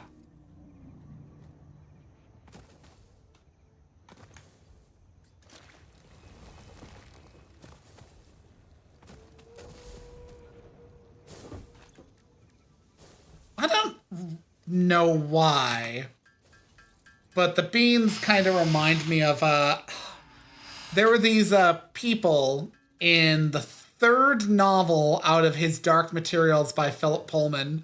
I think that was called The Amber Spyglass. It went the Golden Compass, the Subtle Knife, and the Amber Spyglass. Each was like a like named and important object in the story. But anyways, I'm getting distracted. The primary character of the Amber Spyglass, or at least the primary new character, was a woman who found her way to an alternate dimension where a species known as the Mulefka lived, or something like that. And they were like three-legged, lived beneath the beneath the boughs of a forest to avoid like dangerous predatory birds, and they got around almost kind of like motorcycles because there would be these giant seeds that would drop from trees, and they had this like oil substance in them that was like a treasured substance. But the seed themselves was also basically their means of locomotion. They'd like stab their claws into the sides of it and move around real fast on these things.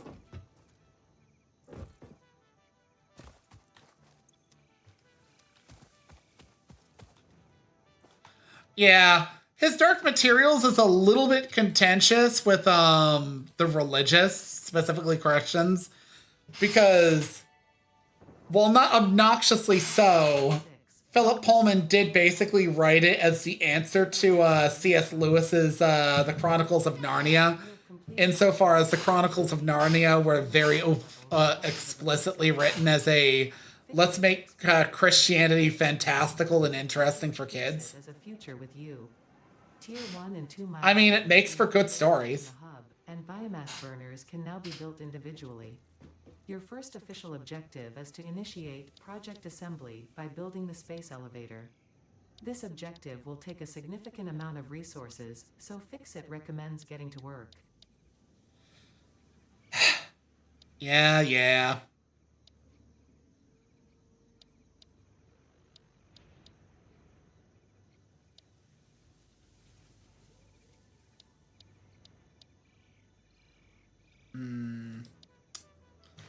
Well, I have gotten to tier 1 and whatnot, or I'm getting into it.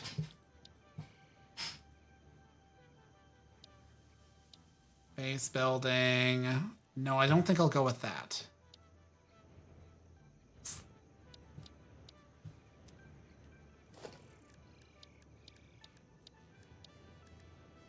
Biomass burners. Okay.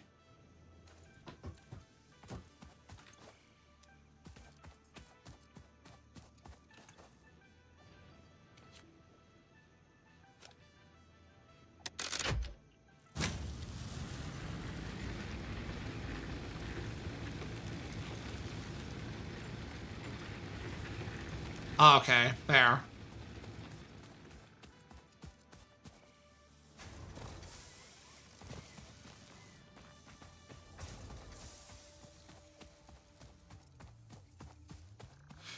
Yeah, I read his Dark Materials when I was in not elementary school, high school.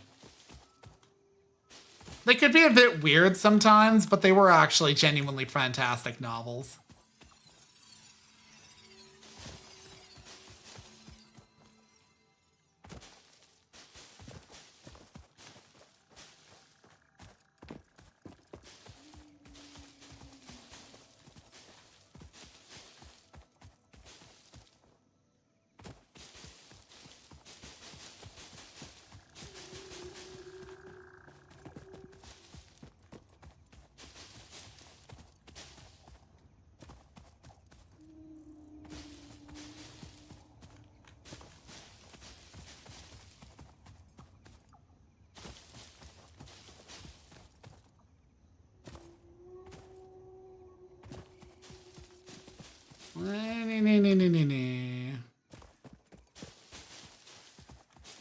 Ah, yes, the Artemis Fowl movie.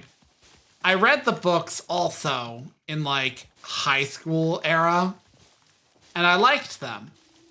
I didn't watch the movie because I thought it and was rightfully in the belief of it being fucking garbage. Yeah, I technically haven't read the final book, Fear of Completion. That's literally it. That is all. But like, fucking, I know how it ends. But like, basically, the movie, like, it violates the core premise of the fucking of the books. Like, I'm sorry. What fucking like pearl clutching like horseshoe theory riding bitch twat genuinely thought that was the right way to adapt those novels? A core conceit of the main character is that he's kind of like a somewhat insufferable but heart of gold rogue whose dark means are usually a means to an end, and the end is usually a benevolent one. Like, one of the novels literally starts with him trying to extort, like, a mega billionaire, with the basis that he's going to release, like, a form of, like, hyper AI technology onto the market that will ruin the guy. And the guy basically is all like, okay, and tries to have him killed. And because this technology is based off of Fae technology, it becomes a huge to-do.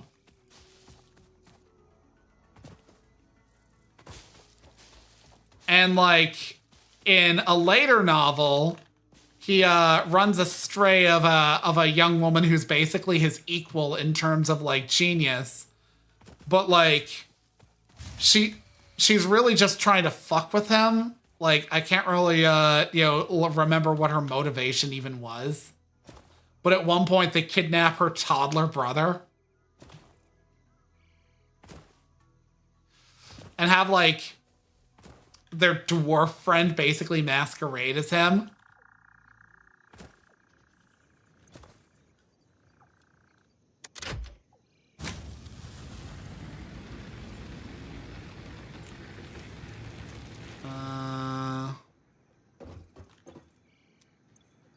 Let's make more biofuel reactors, plates, and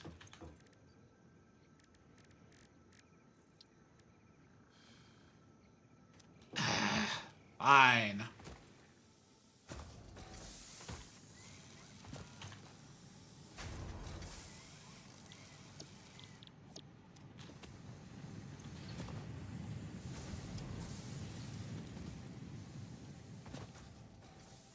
Yeah. I will say, admittedly, in retrospect, even back then, I was probably a bit too old for those novels, and it's not like they were bad novels as a result, but, like, you can tell when you're aging out of, like, the young adult genre when you find yourself kind of questioning the hackneyed, like, concepts in them. Like, Harry Potter, I find myself questioning, okay, how does this work? Or why is it this way? Or why does it always feel like Harry Potter is just constantly doing his fish out of water thing? Because that was genuinely it. Or like the fucking Percy Jackson series. They're not necessarily bad per se, but the Percy Jackson is woefully woke in like the worst of ways. Like, I can live with certain aspects, but it's kind of ridiculous to have Loki have a daughter who is an actively practicing Muslim, who, like, and we're talking like a conservative Muslim at that, but like she's over here with her like non-binary changeling brother by Loki as well. Oh, and she's actively a Valkyrie, which I want to say is like functions the same way as Artemis's Huntresses. It's like, do you not see the violation here?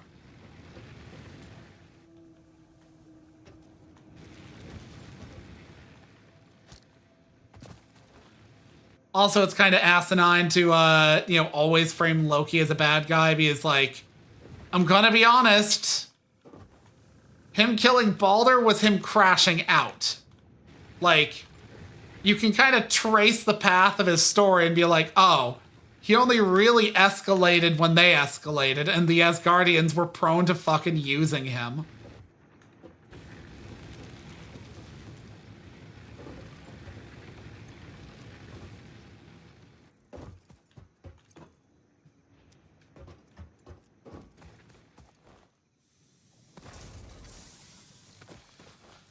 I should fucking select a milestone that I'm angling for.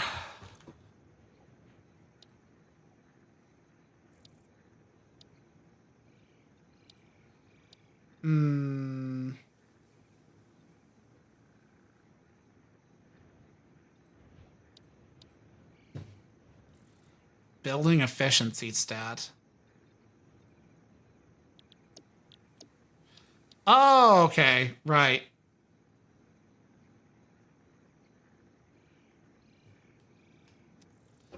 Fucking Annabelle? Yeah, she's Athena's daughter.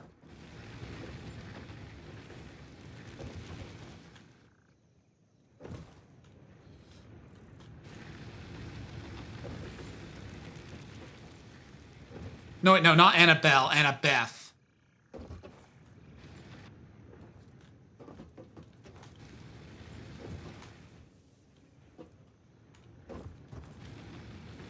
Also, whenever a character fucking like, look, I will fully acknowledge that I am a humanist when it comes to these novels. So like, when like a non-human character starts going off on a strip about like the failures of humanity, I always question the shit out of it.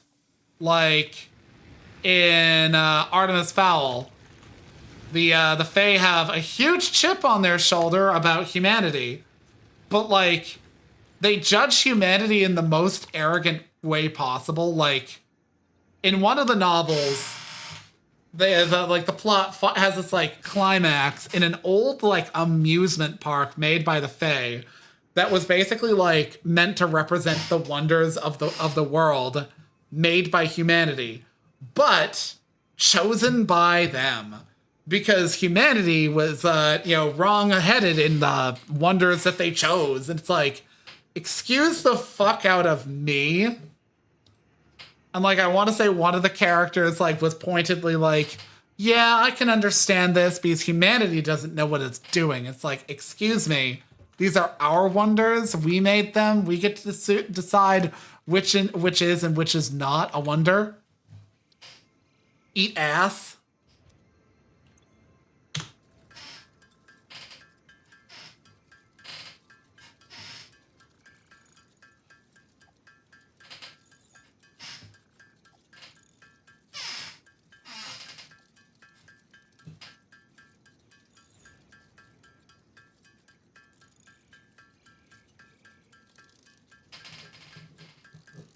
Reminding me of how the Agatha H novels, those are based off of the Girl Genius webcomics, which I constantly go on about.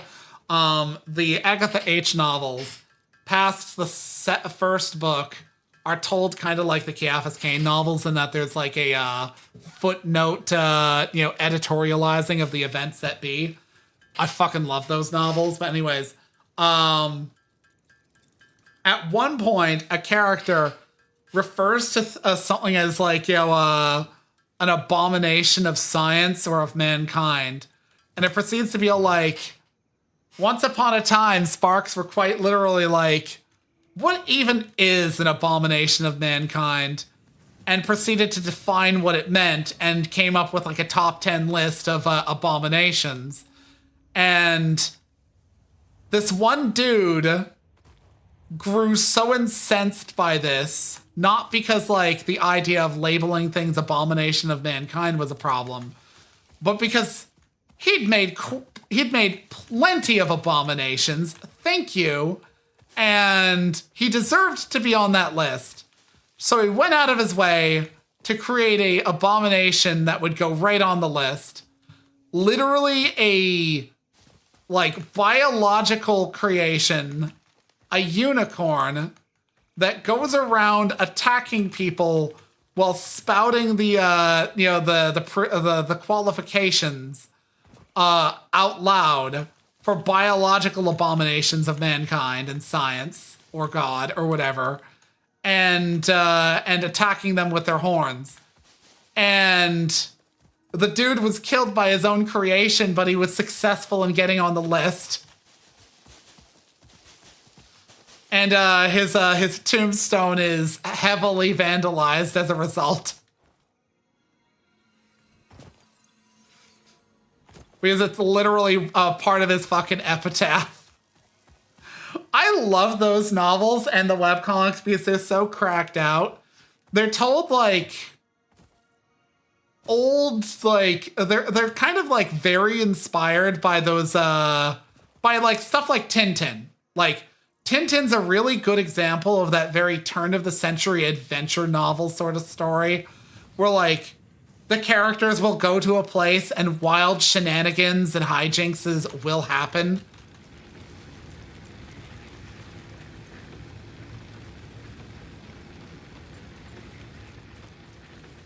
And like, oh, I need more plates. And fucking like and in this case, it like originally kind of had a backstory in that there were like some very like rudimentary comics told from the perspective of the main character's like father and uncle, because like in lore, she and her father and her uncle were basically like the good ones out of the Heterodyne family. Quite literally, the Heterodyne family are known for being kind of like a combination of the Mongols and fucking what else? They're basically like a combination of the Mongols and various other like raiding warlords of history, but mixed with mad science. And typically they were evil, but like her uncle and father were raised outside of their home castle and were decent people as a result and heroes. So it kind of redeemed their name somewhat. But most people still are like, okay, but those were probably a flash in the pan. We have no idea what this new Heterodyne is going to be like. And even at one point, she's straight up told by like the master of Paris that she's not really welcome. And she's only allowed for an X amount of time, banked based off of like good behavior from her parents. And fucking the end result of that is that like she basically like a lot of shit is, yeah, it kind of does, but I mean like she gets a lot of shit done in that period of time. She had literally a day, and in that time she goes to the I forget if it's called the Hidden Library or the Impossible Library or the Indomitable Library. It's literally a library in the catacombs deep under Paris, dedicated to the free transition of knowledge. Like, they are free speechists to the point that they have a secret army. And they are basically a independent faction which the Master of Paris does not rule and cannot rule. And she goes down there and proceeds to find, within a span of hours, the hidden laboratory of Rembrandt van Rijn, who in this universe was a powerful mad scientist who created any number of things, including what were known as the Muses. And these were like the educational advisors of the Storm King, whose name was not Louis the was it Louis the 14th who was the Sun King? Either way, similarities, but his name was Martellus. Let's see. I'm gonna want one of these. Yeah, I'm gonna want this.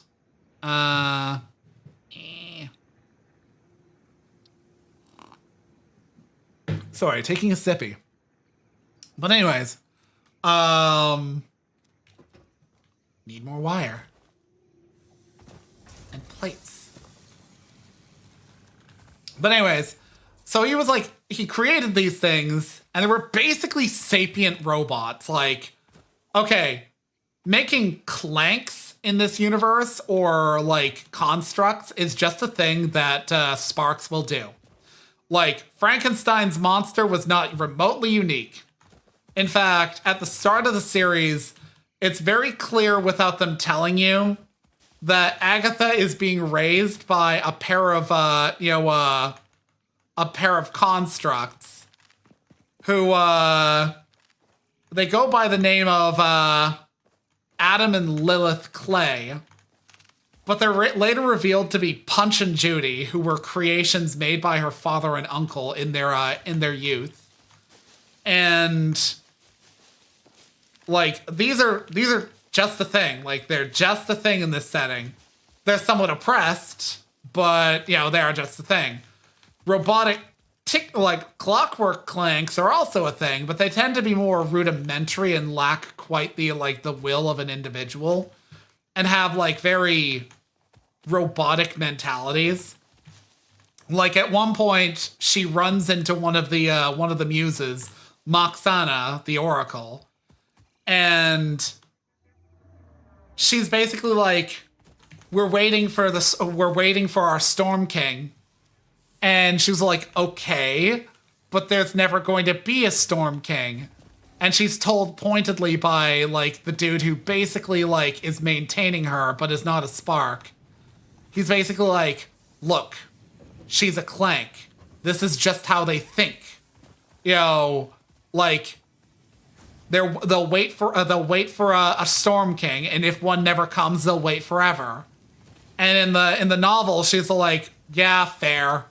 And it covers how she'd seen many otherwise brilliant and sophisticated clanks that were created that, due to a fault in the logic they were fed, would keep doing a thing that they were doing until it was ludicrous to do so.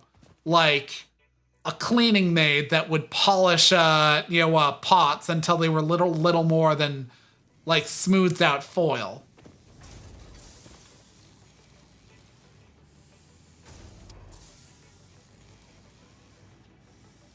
No, seriously, I recommend the Agatha H novels and the Girl Genius webcomic. They're essentially the same, but one is a novelization of the other. It originally was just webcomics, but then they got adapted as novels, and it honestly feels it is just kind of a factor of clanks and constructs that are like that. It's also not helped by the fact that sparks in this universe, they have a superhero quality sometimes, but make no mistake, they're insane. Genuinely insane.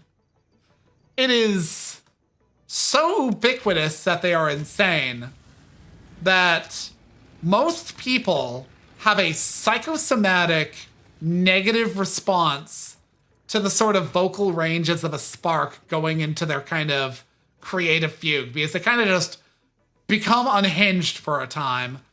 And in that time, they warp reality to create an infinite sausage grinder. If that sounds cracked out, it is. And oftentimes the sausage grinder grinds people. That is just a factor of spark creations.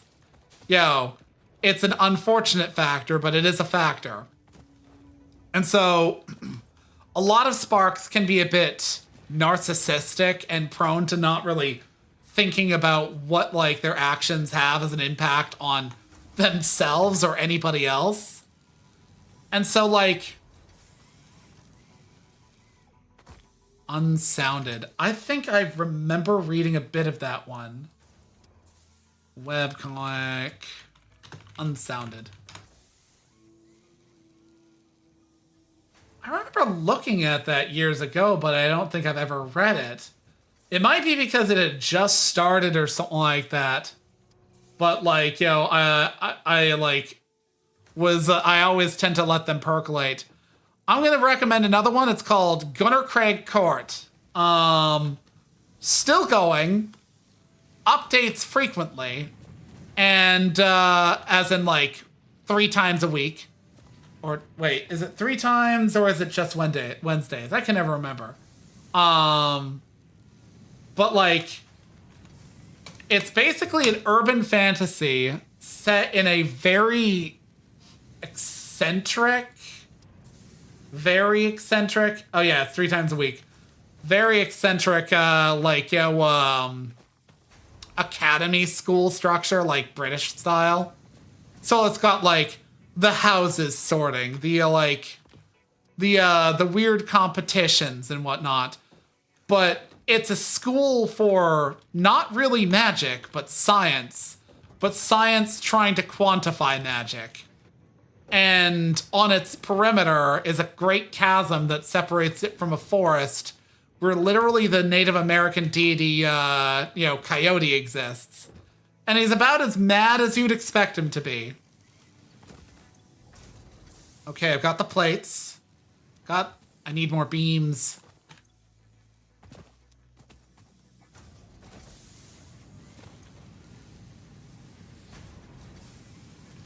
Yeah, like, it's funny too. So, like, Girl Genius is told comedically. Like, generally it is told comedically. Like, so one of the prominent entities in this universe are known as the Jaegerkin. And Jaegerkin are the basically the Reavers of Agatha's ancestors. Like, they're not constructs. They're human individuals who were basically told, you're pretty cool and you're fucking powerful as a fighter. You know what? You should take the Jaeger draft and become a Jaeger and live forever and be one of my soldiers. And the thing is, Jaegers all take this agreement very seriously because they all took it by choice. And they all made an oath on the subject. And as far as they're concerned, they got the good end of the deal. Like, they got the really good end of the deal. And the thing is, they're kind of fucked looking. And they speak in a kind of fucked way. But, like, whenever they're on screen, it radiates clown energy.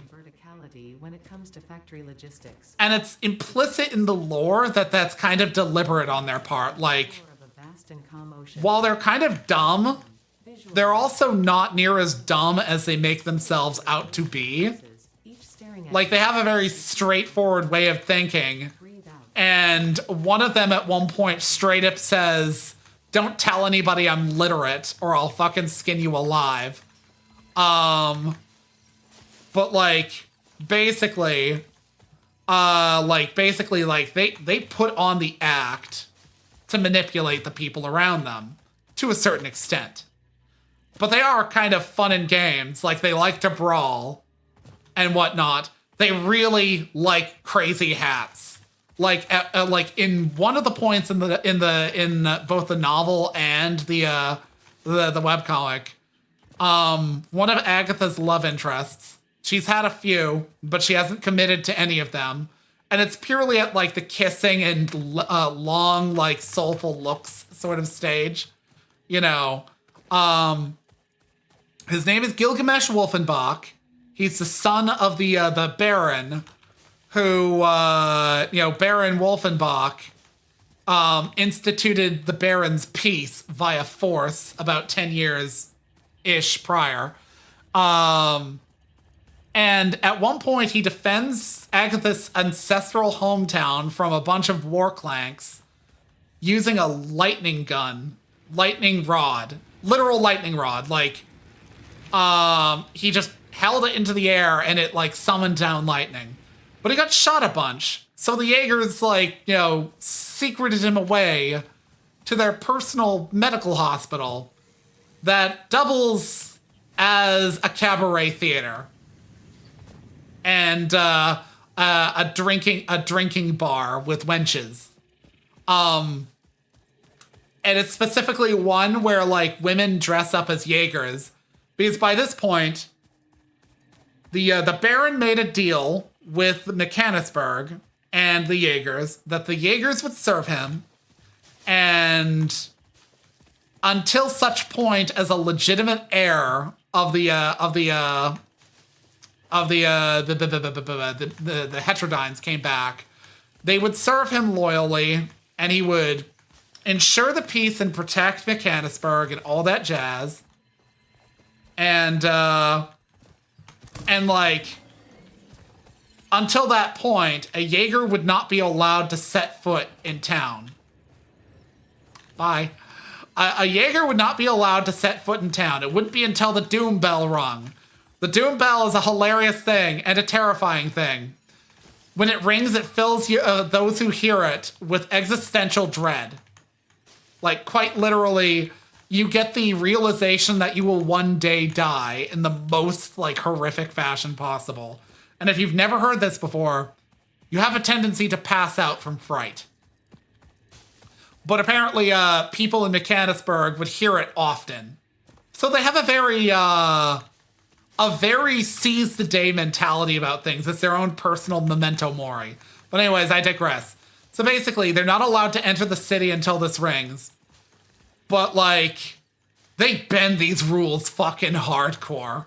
Like, when I say hardcore, I mean, they essentially don't enter the city. But nobody said that they couldn't be in the catacombs or passages or caves beneath. And as a result, the Jaeger bar, Mama Gakika's in Mechanicsburg, is a Jaeger bar that on its front is piloted by women, human women, who dress up as Jaegers and do body performances for the men there. Meanwhile, it's, Madam passes as normal, but she's actively one of the generals among the Jaeger. A very tall and stacked woman with bluish skin.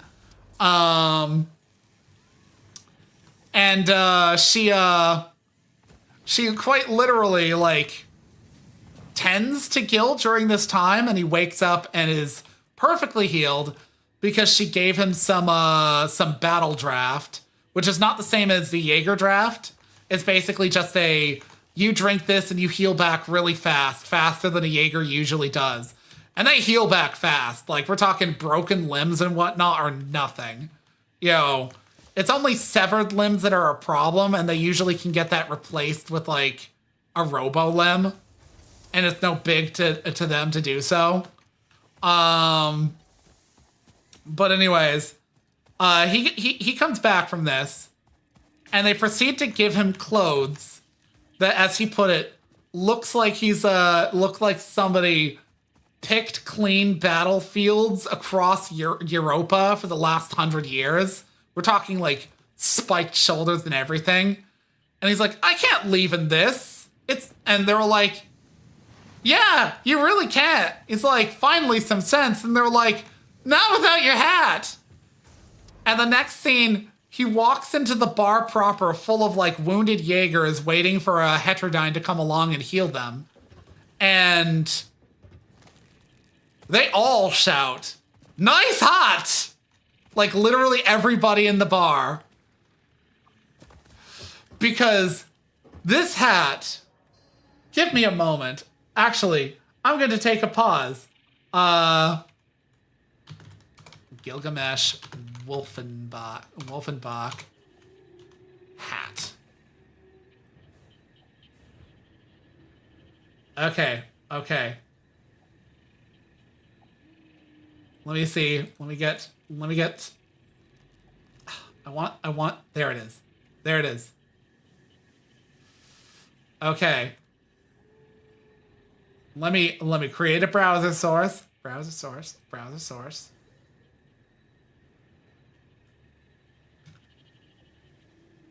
Behold.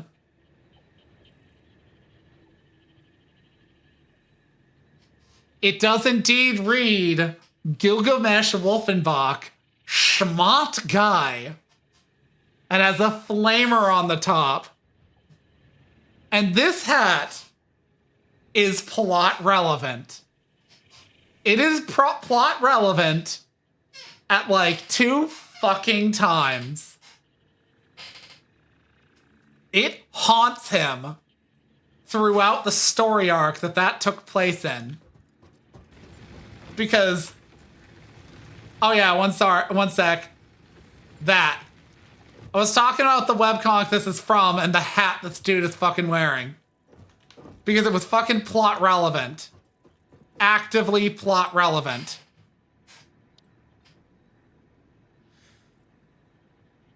Like, okay. Yeah, it's from Girl Genius. What else would I be talking about other than Mercy Thompson? I'm going to get obstacle clearing because I kind of fucking need that. But like, okay, so in the story arc that takes place in, they're trying to get into Mechanicsburg Castle. And specifically, Castle Heterodyne's its name. But that's kind of a problem because it is heavily guarded. And at this point in the history of Europa, it's used for penal duty. Those who have done horrific crimes, we're talking murderers, mad scientists who did really awful shit, and like occasional con artists, get sent there. And the thing is, literally almost no one ever comes out. Like, to the point that it's more of a legend when somebody successfully does their time and gets out. Like, you go in there, and your job is to try and fix the castle. But the castle is a death trap. Like, when I say a death trap, I mean, like, the front entryway is a death trap. Anything in sight, if you touch it, is a death trap. Floor tiles not marked the right way are like, yo, a death trap. Like, and so on and so forth. It has taken, like, 15 years for, like, the castle to get even a little bit of lucidity. It is alive and sapient and talks, but it's crazier than it should be because its central intelligence was shattered. And every last bit of it is a bit of its mind split off that is basically having to, like, fight amongst itself for, like, supremacy. Like, at one point, Agatha goes into the kitchens. Not even the main kitchens. It was, like, a kitchen meant for, like, a previous Heterodyne's, like, chief chef who woke up one day believing he was one of the Borgias and began poisoning everything. And the dude was all like, I like your moxie, but I don't want to get poisoned, so have your own personal kitchen. And the dude proceeded to get immured in there, and one day poisoned himself by accident. But anyways, the kitchen kind of adopts this guy's persona and is like constantly trying to fuck with people. But it also realizes people are trying to fix it, so it doesn't try to kill them. But it does screw with them. Like, we're talking floating cutlery and knives and shit like that and haunting voices. But anyways, Gilgamesh needs to get into the castle. Ah, fuck you. I just fueled you like minutes ago. And you need more fuel too. Flip the switch.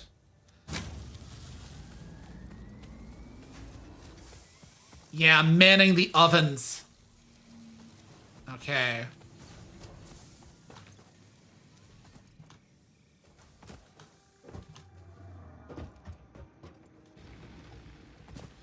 But yeah, so like, he needs to get in here.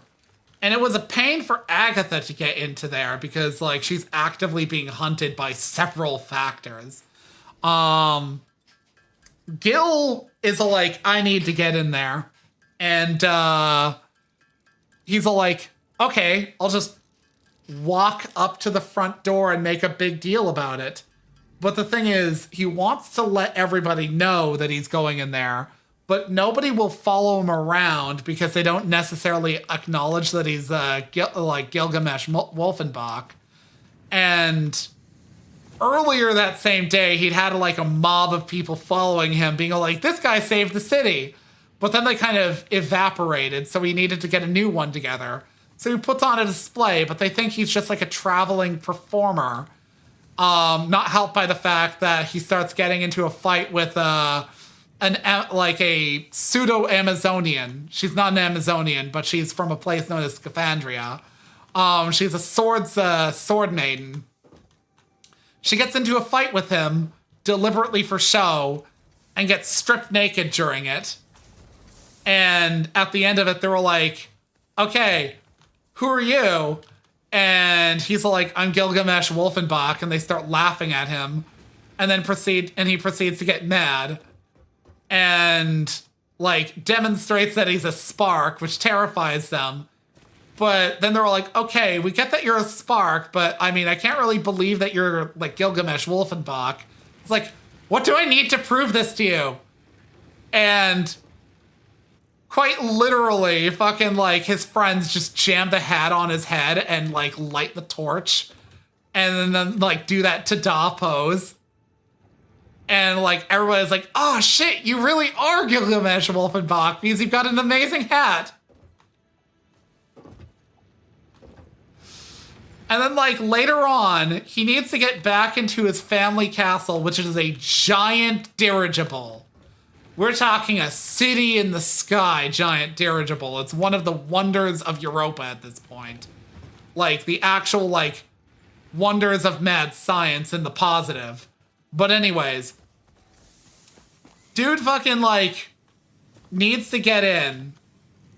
And he's being held at the gate. So he proceeds to put on the fucking hat in annoyance. And it works. Like, every time he runs into somebody who's like, I can't let you through, he puts it on and lights the torch. And like, oh shit, you really are Gilgamesh Wolfenbach. And in the novel, it's like, he mentally is like, I wonder how far I can get before somebody cock blocks me. He finally meets a dude and punches him in the face when the dude's like, just because you've got a nice hat doesn't mean I believe you. And he's like, you're getting a raise, and punches him in the face.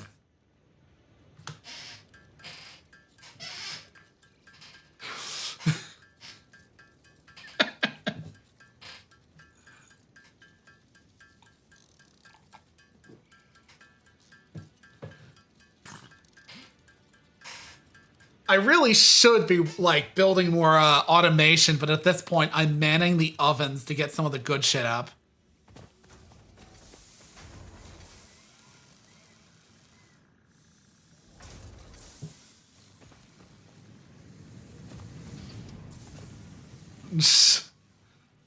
Recommend banded is it Band-Aid Destiny named Freaks? What? Or is it Bond Destiny?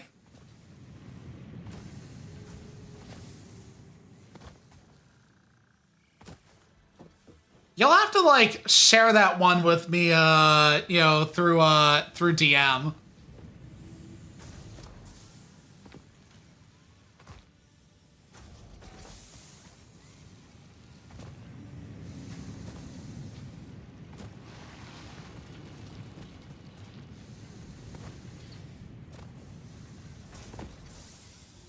All right, Bond Destiny. I think that's like is that bondage? Is it? I remember it's kind of like H adjacent, but not deliberately H. Or not like, not specifically.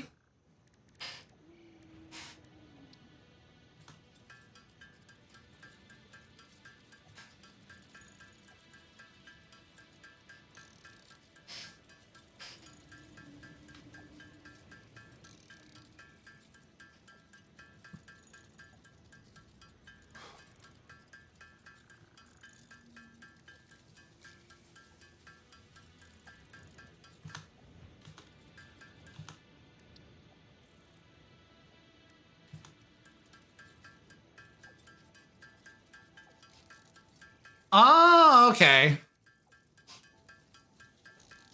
All right, biomass. I'm finally making actual biomass and the shit burns better.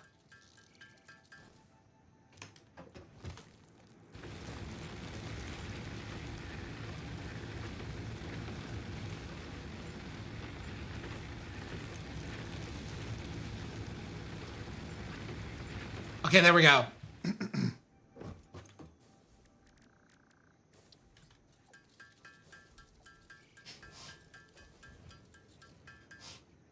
I was having such egregious issues fueling this shit.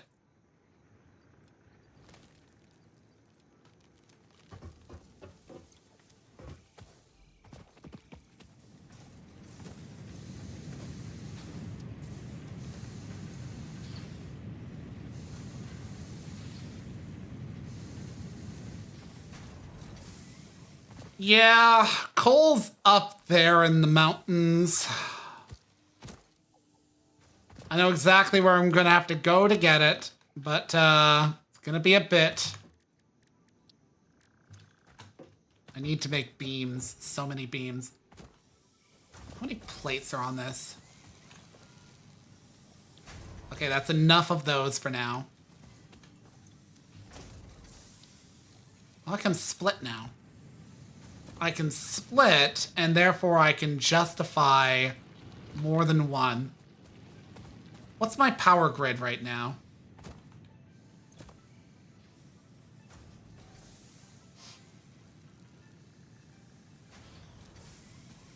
So if I were to add 3 more things.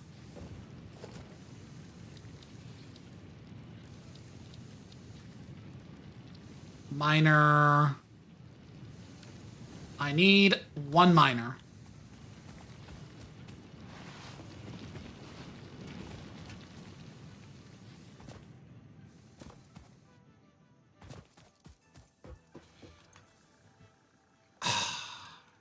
Fuck.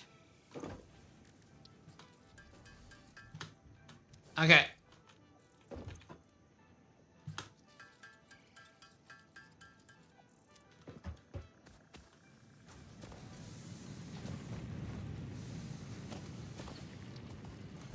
The desire for mobility is fucking there. I need more beams.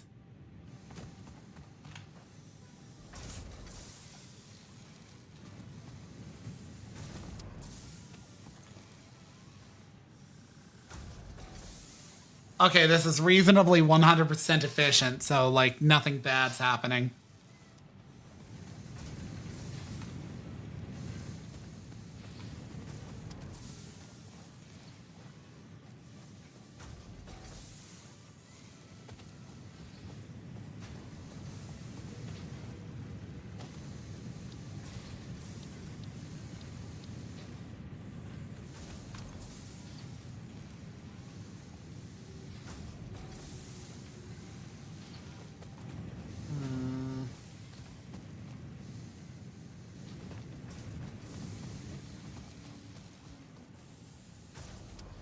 No, I'm not gonna fuck with that.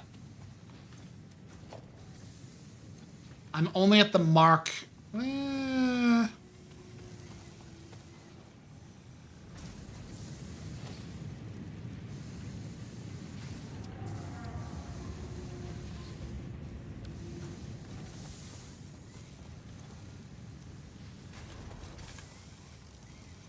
Flip you off.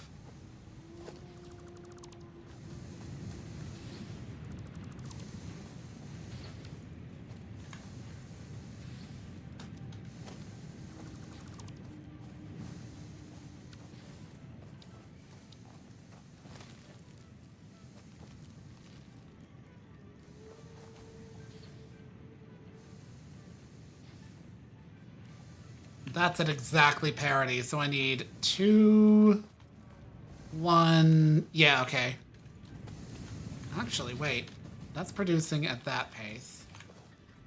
That consumes at that pace.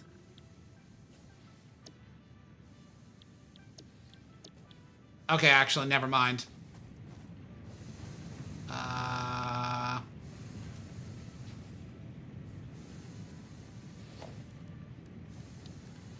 Put that back.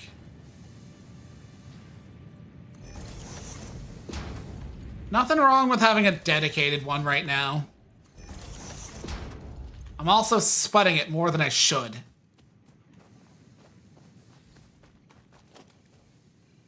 Smelter.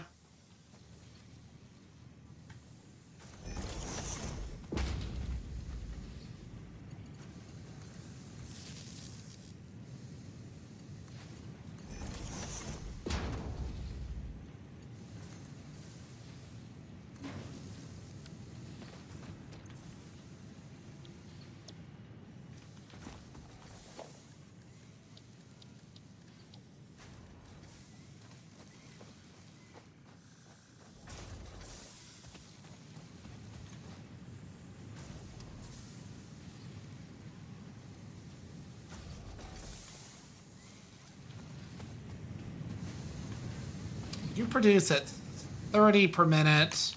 You consume. Stop that. Stop that, Ashe. Stop it.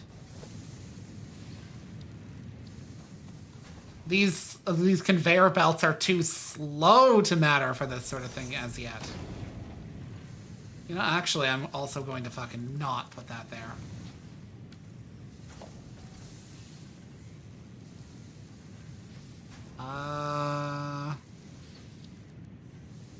This will produce at exactly capacity, so I'm just gonna place a constructor thing. I need another plate! Yeah, I need the upgraded version of all of these. Like, at this point, everything is more or less producing and consuming at capacity with some variation.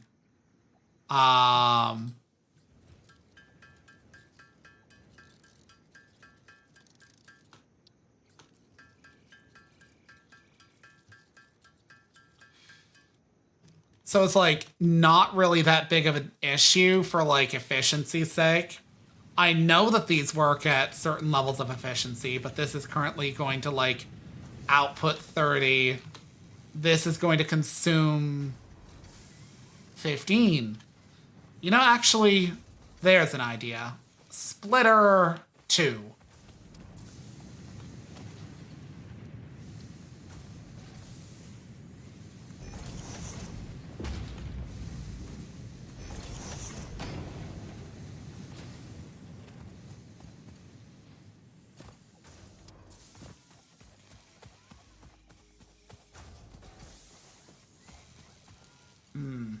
I need one more connection, so I'm getting rid of...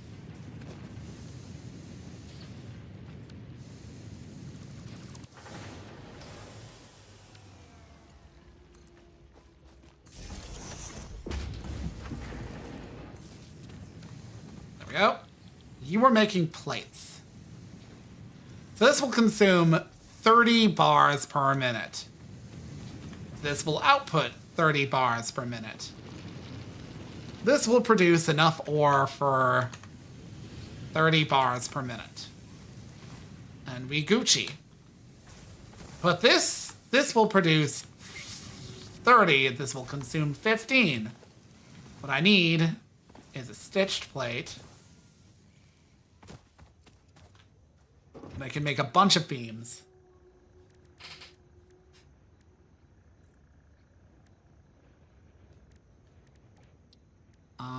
Shit.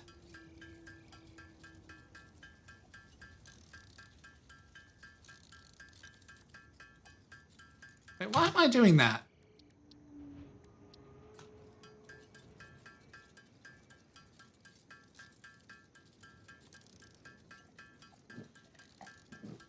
Ugh.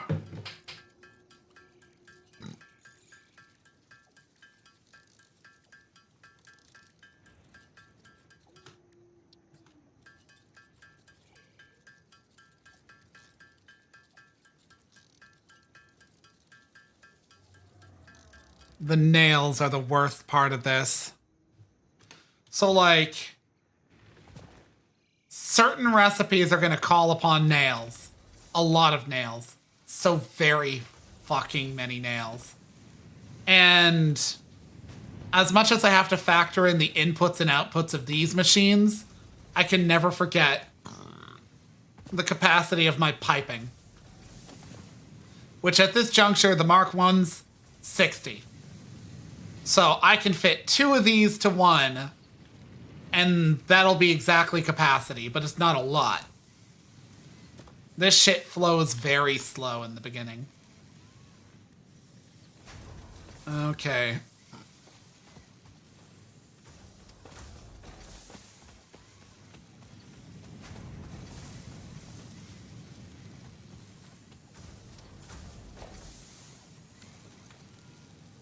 You're getting turned off. Give me those bars. Give me those. Okay. Splitter.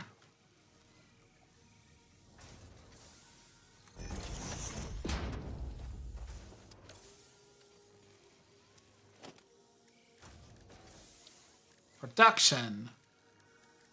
Constructor.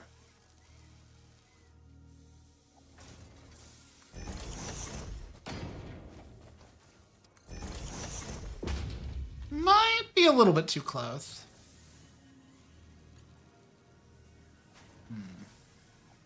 How did I change the build type?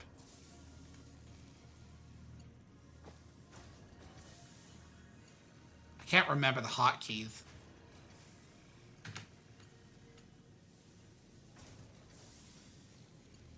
Fuck it. We're not trying to be clean. This is all getting, like, ripped apart at some point. And now I want a merger. Logistics. Merger.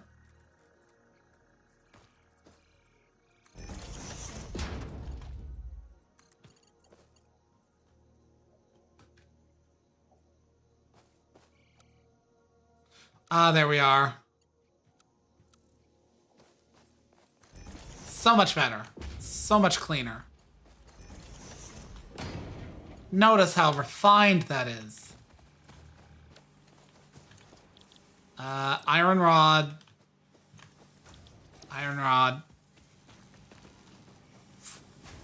Where is my power?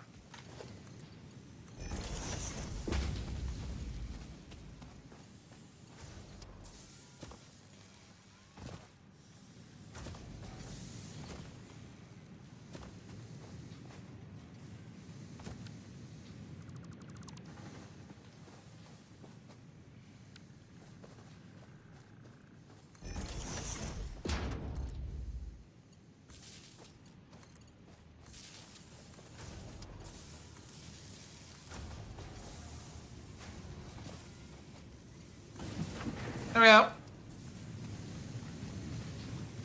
Ah, the delicate hum of machinery.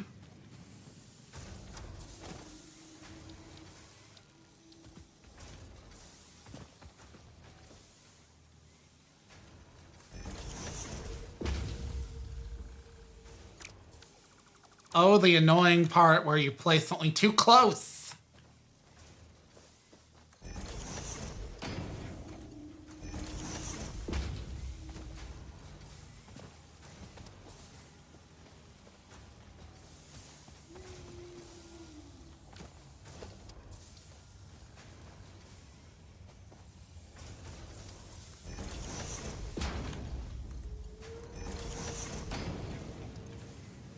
Okay, there we go.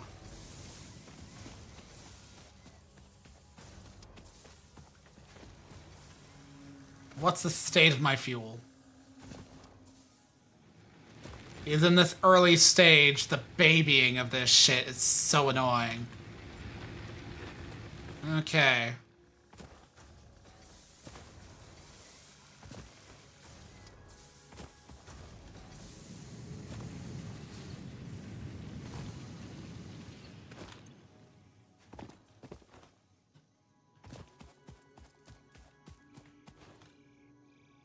But yeah, nails are such a pain because, like, you always need so fucking many of them. The problem with that is that once you start getting into things like overclocking and whatnot, or power shards, you start to get into, like, a major problem of... Oh, shit. What just happened? Max... I need a new thing. Damn it. Well, whatever, fine. While we're here, 15 per, 30 per.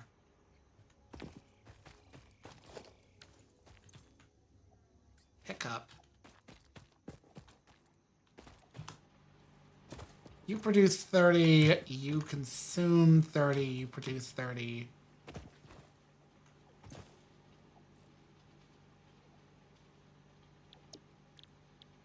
You were the only thing that makes anything from copper. You know what? Break you down. Break you down.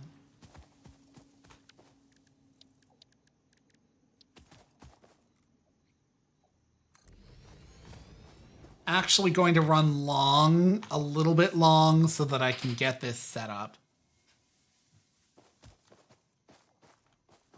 Call it personal autism. Wait, why am I... No, I don't need that at this juncture. Yeah, why not? Why the fuck not?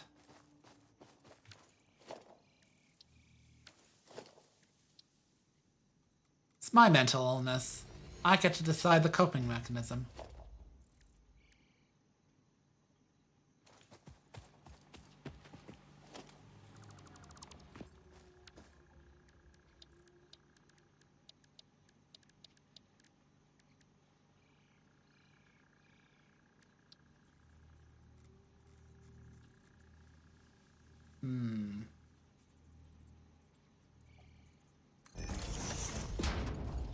Odds are low. Oh, it works. How about you? Okay.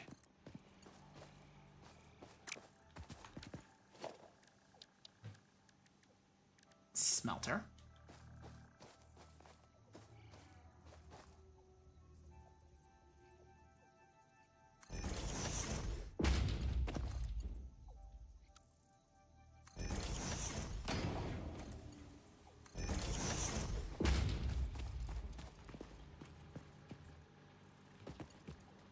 Okay, so those are all producing at whatever capacity they'll produce at.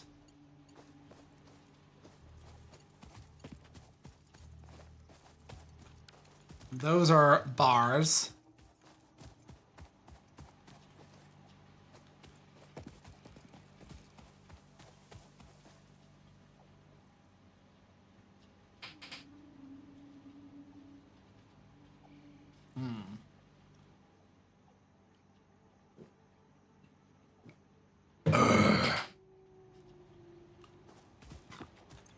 Those are going into there. I need 2 fabricators.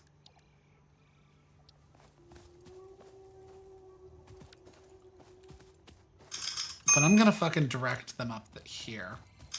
Well and truly far away from there.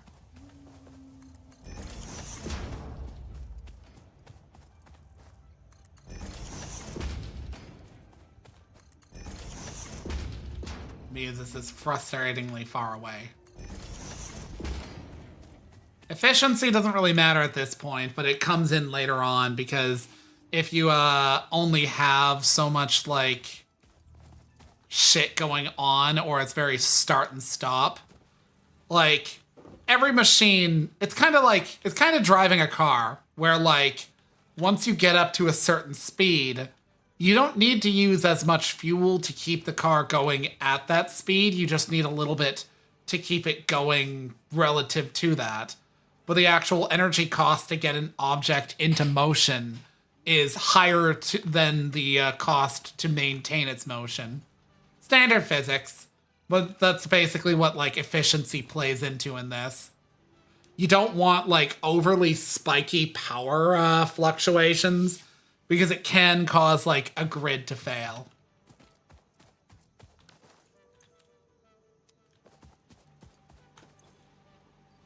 That's before you even get into things like, the fluid dynamics in this game.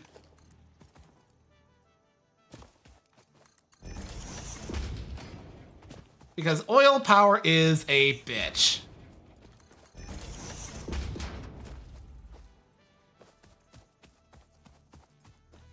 Okay, I've got... Okay, yeah, that's coming. Production...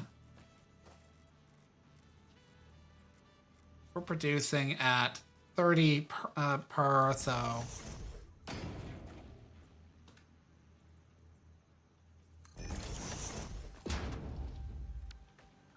I'm deleting you. And you. Organization. Splitter.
Wire. Wire. Okay.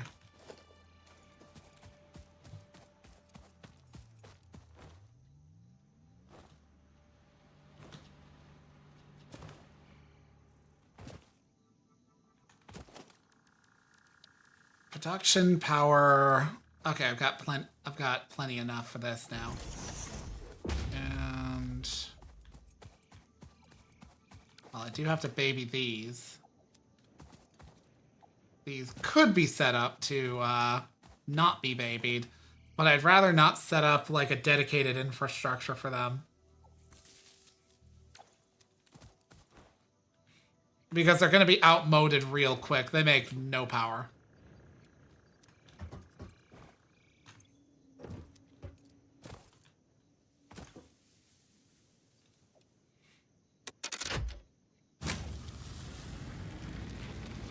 Capacity is 70.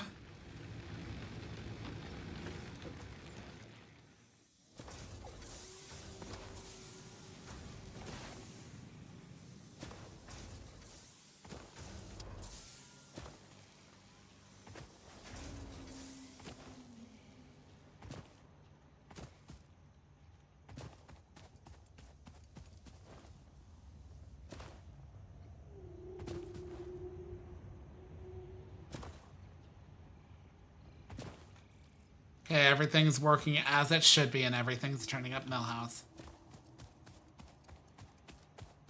God is in his heaven, and all is right with the world.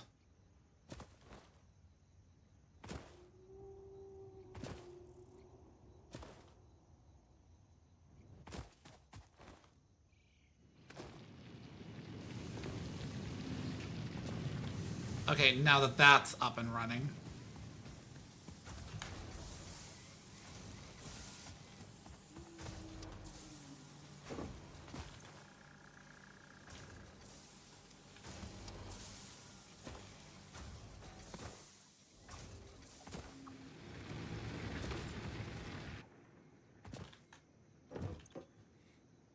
See.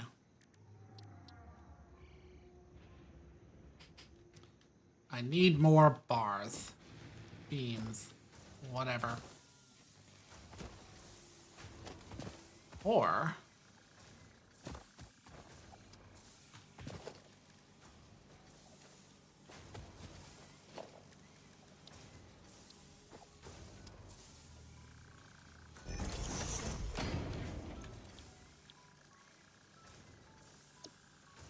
$10 per minute.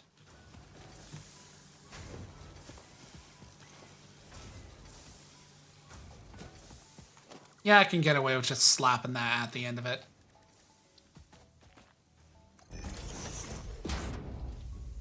Actually, let's slap 2.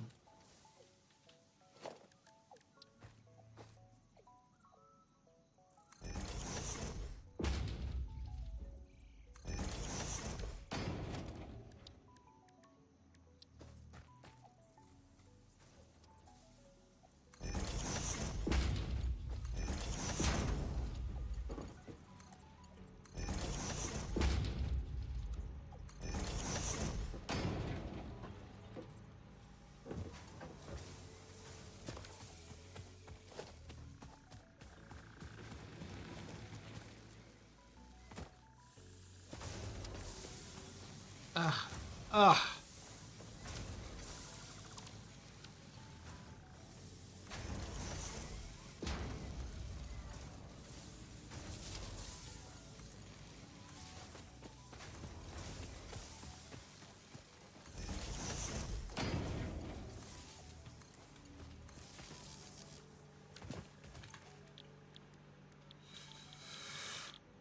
Screws. Screws.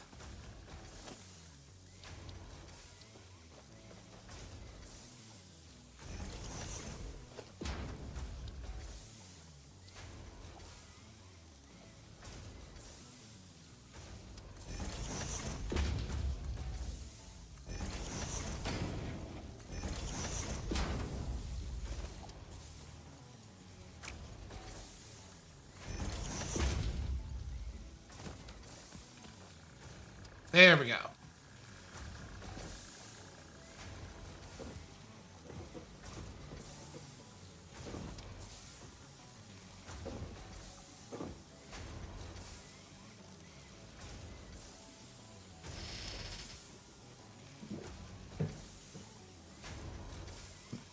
Oh. Well. That's slightly a problem.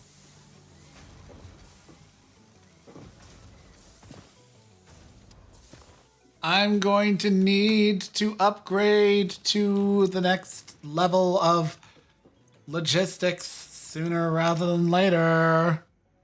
I hate the level 2 conveyor belt.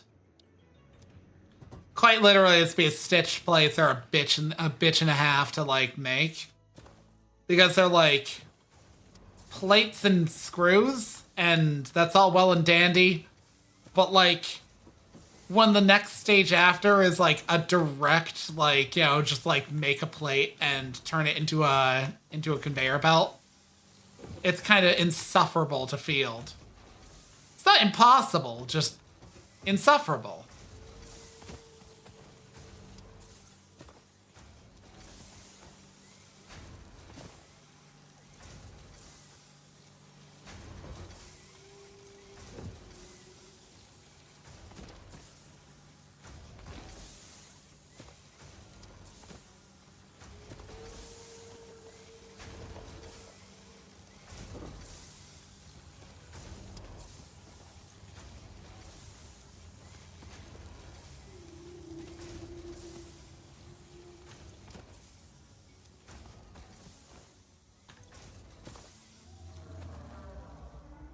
Cement! That's concrete, baby!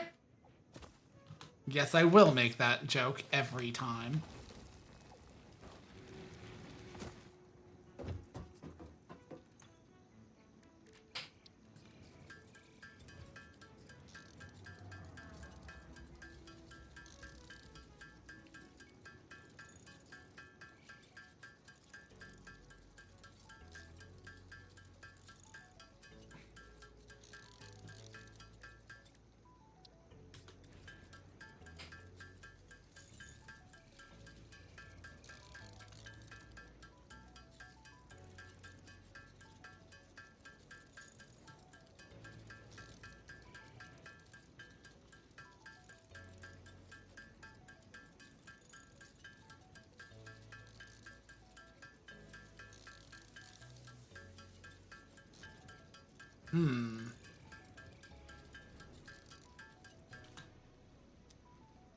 Well, that's all that I need for that.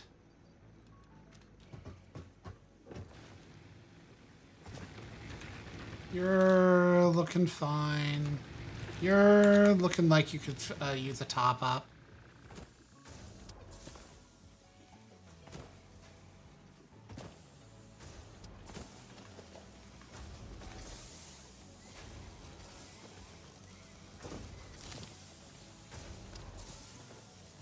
Agony.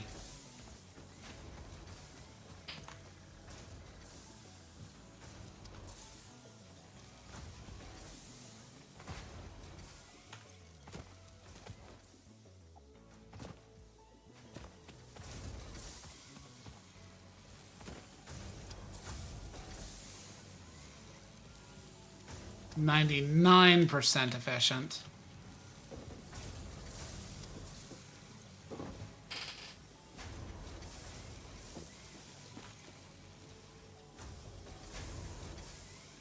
That must have been a fumble at some point, but I see no reason why this wouldn't be 100% efficient.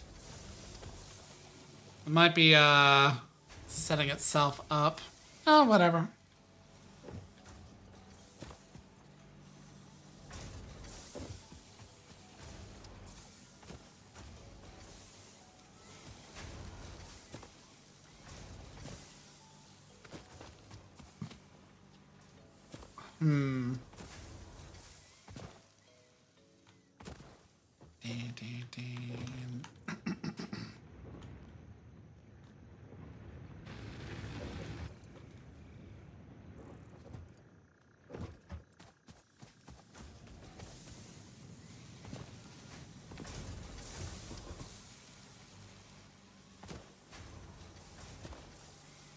Boopity doop. Boopity doop. Ah.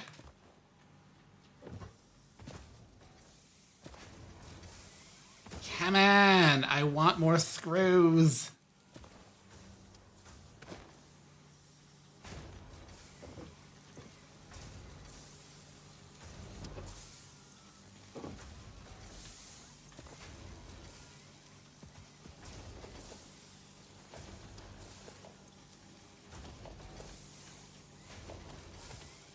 Fine, I'll make the last few I need.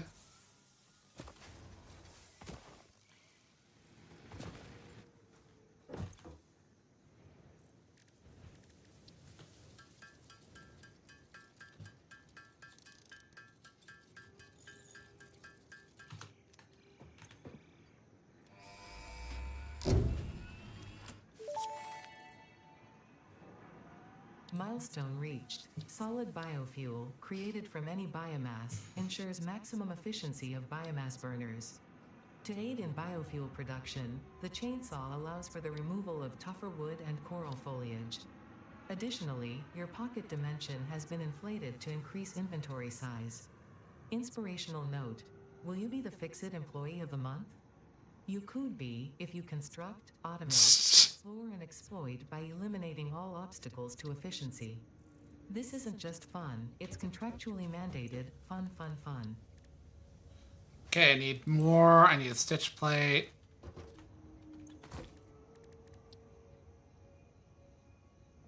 Reinforced iron plate. Oh, I was being a dumbass.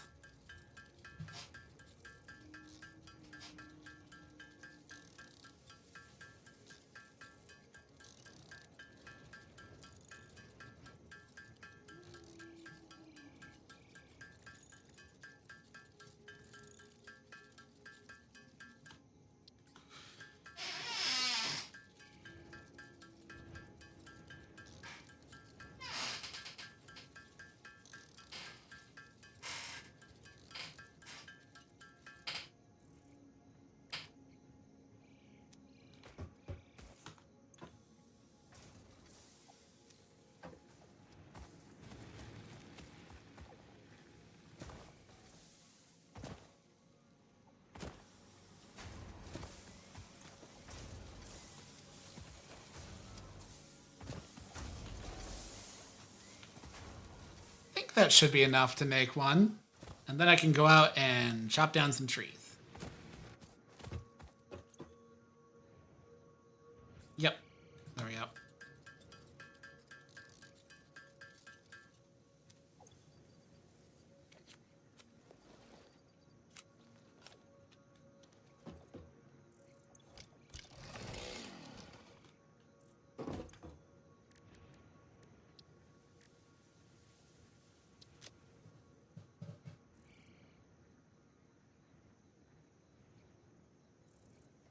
Okay.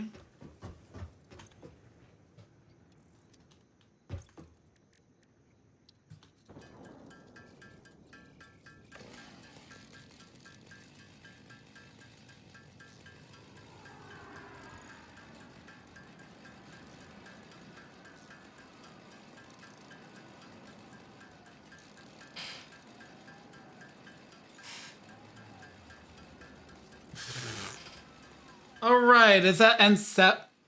Yeah, actually, in retrospect, yeah, that answered itself. I was like, is that N7 day? I'm like, all right, literally November 7th. Yeah, I don't need that to be a question.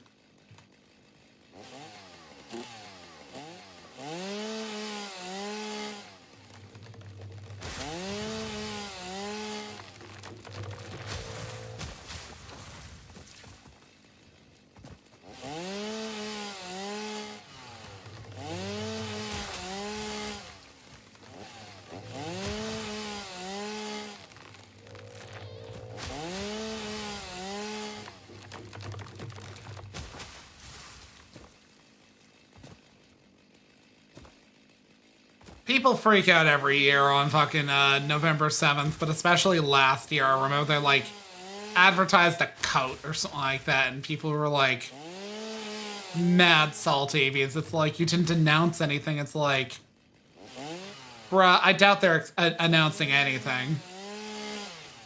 Especially after, like, the prince, a prince of fucking, Dubai, basically, was like, LOL, bought EA, cleaning house.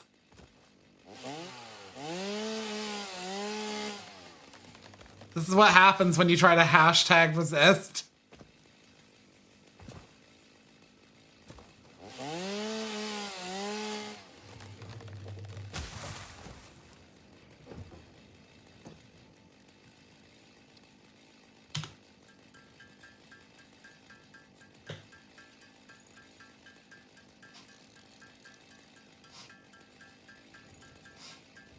All I heard was that they were throwing mad tantrums, but I didn't hear that they were specifically being mean, but I'm not surprised.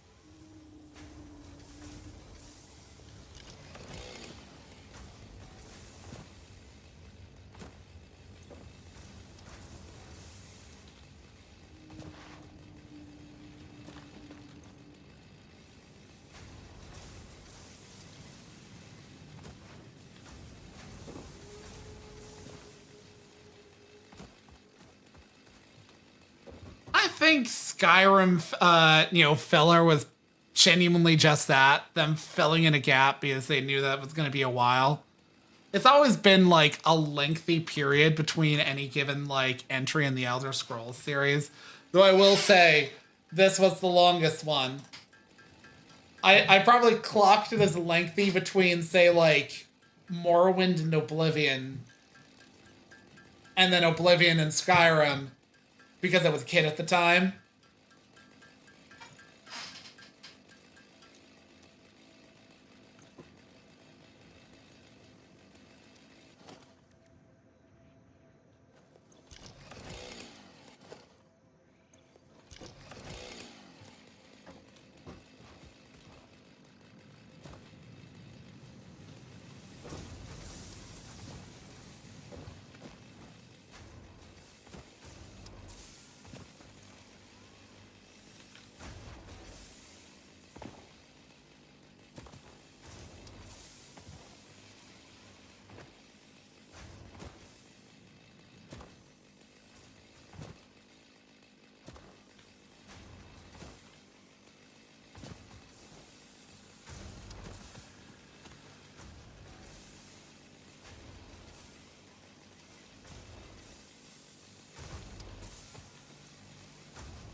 I mean, yeah, Skyrim is basically like it radiates task completionism. Like, get thing, go place, do quest, etc. Like, it's one of the reasons why I remember, like, when it had, like, recently come out, my sister was, like, my middle sister was all, like, talking to me about it. I'm like, oh, I've beaten the game. She's like, how? And I was just like, I've literally done everything in the game. The only, like, exceptions would have been, like, obscure quests here or there. But I will literally just, like, chew through the content, just doing stuff specific. That's why you kind of have to play modded, or at least I have to play modded, because I'll be like, okay, I need to do everything.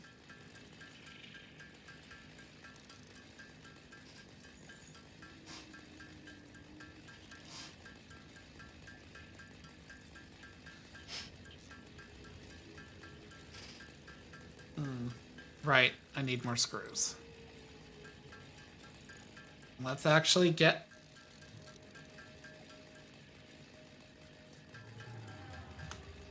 Yeah, it absolutely tickles that aspect. Like, I fully acknowledge slightly in a bad way because, like, again, I put this game down, like, ages back because I was starting to, like, reach, like, the limits of my enjoyment by basically, like, spending long hours in the evening. And I mean, that's not necessarily a bad thing. You know, it's a kind of game that you can just binge. But it is kind of the kind of game where I'm like, can I really just pick this up and put it down? Like, if I'm building something towards something, can I just walk away from this and pick up what I was doing ages ago? Because it can be a bit scattered.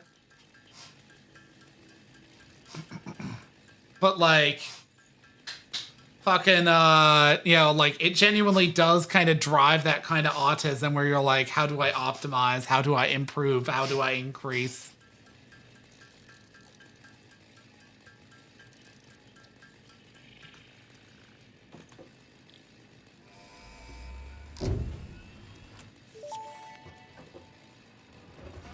Milestone reached. The assembler can produce more complex parts, including the first project part, smart plating, which is crucial for initiating project assembly. Project parts must be delivered to the space elevator. By completing your contracted duties as part of project assembly, you will definitely be helping achieve Fix-It Company goals without any other ulterior motive. Note, humans cannot craft project parts. Do not worry about your inadequate crafting skill when compared to an assembler. Fix-It cherishes your innate human abilities, such as walking, striking objects, and commodifying natural resources.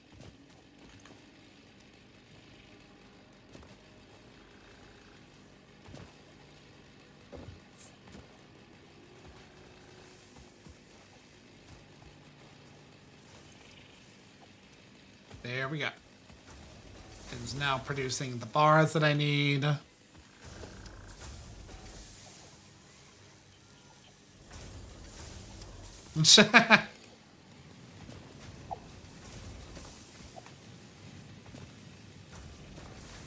That's Planet Crafters as well. Planet Crafters is another, like, automate, exploit, expand, increase kind of game where you're basically trying to restore planets.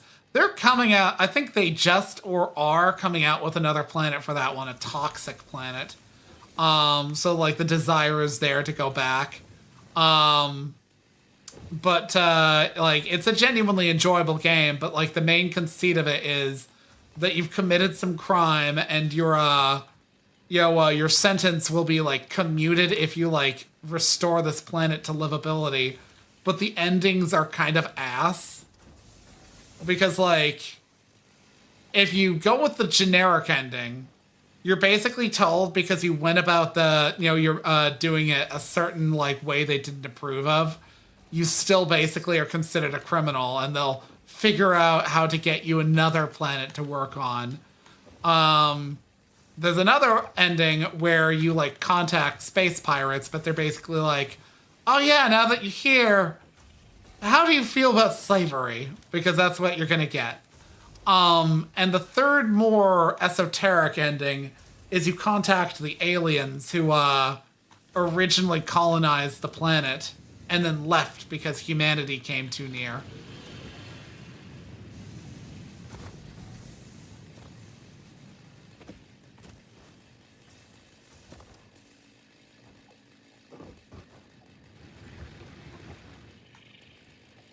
Yeah.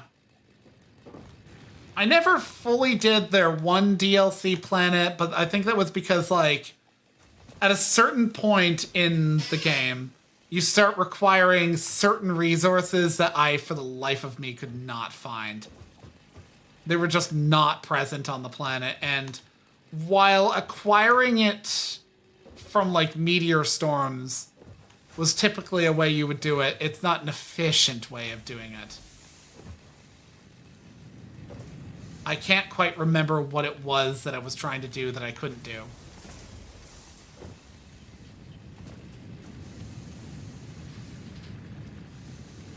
You are 100% efficient. You are 100% efficient. You are generating bars.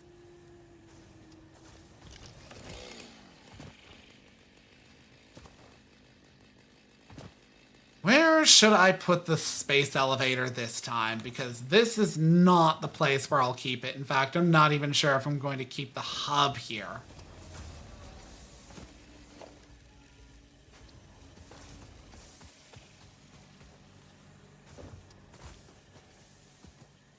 Yeah, if I can just place the hub somewhere else, I'll probably break it down once I've gotten to a certain point. But, like, this is probably going to become my area for stuff coming from over there. The grasslands is a really good place for, like, a central operation because everything kind of connects pretty reasonably to it. I guess the desert area would be a decent choice too because it's like the northern desert area because, like, that's beside a forest or some junk.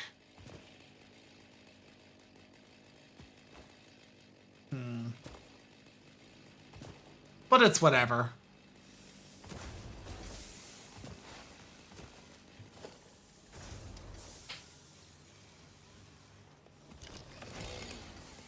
I need to get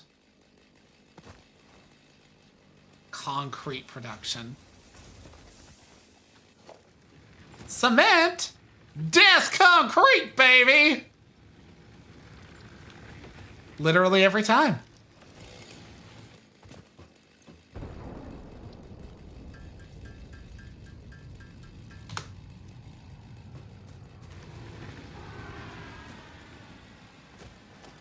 I kind of wish there were weather patterns in here. I forgot that I had this here.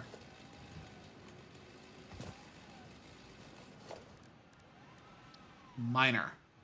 Is this a normal? Yeah, it's a normal. Okay.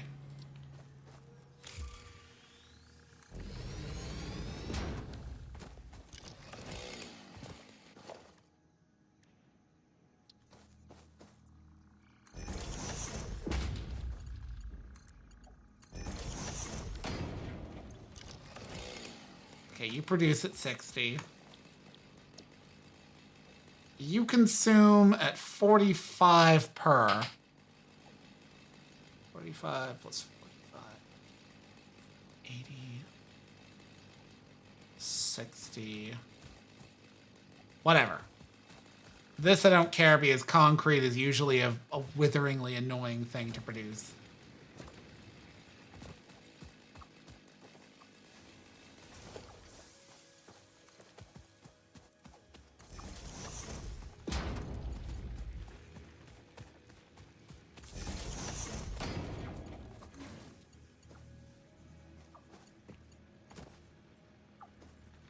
Damn it.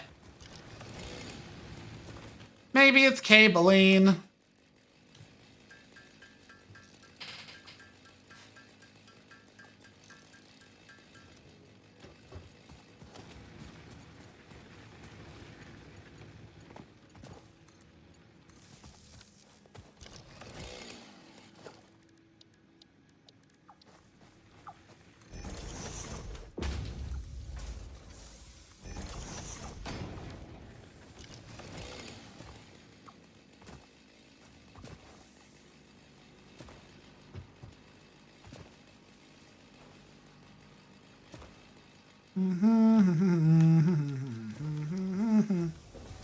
Phenomena.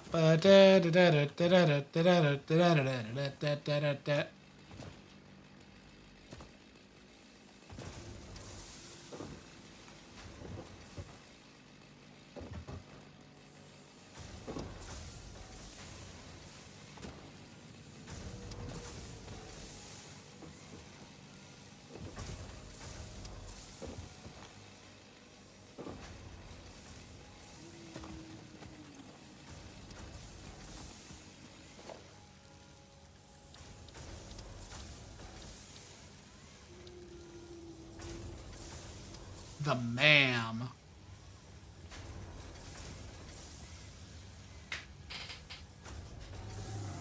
And that's what I'm going to build next. But for now, I'm shooting for this. The Spacer elevator. The Space elevator.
I wonder if I can reach the goal of the space elevator before 10.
Okay, fine. I'll make a fucking biomass reactor that like makes this shit so frustratingly annoying.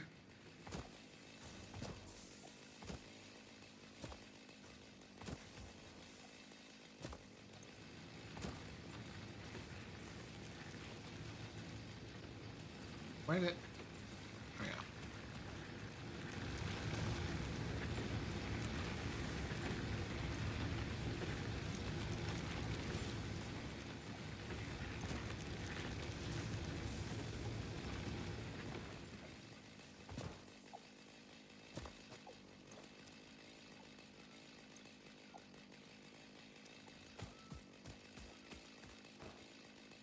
Oh, right. I forgot. That's the fuel for this thing. So now I have to go and make more just so I can use it.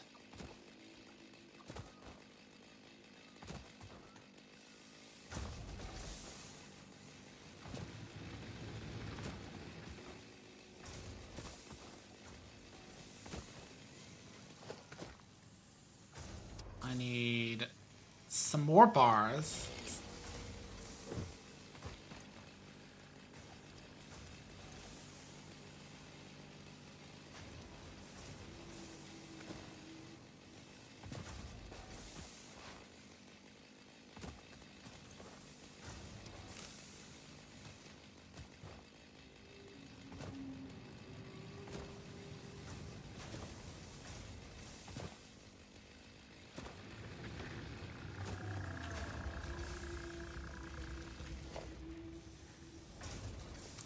Concrete sucks so bad. You either need very little of it or you need a lot.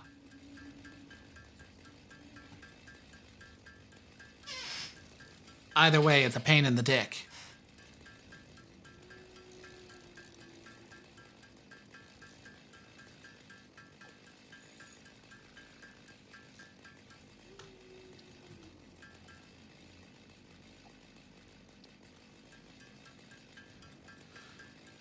Let's get some fuel.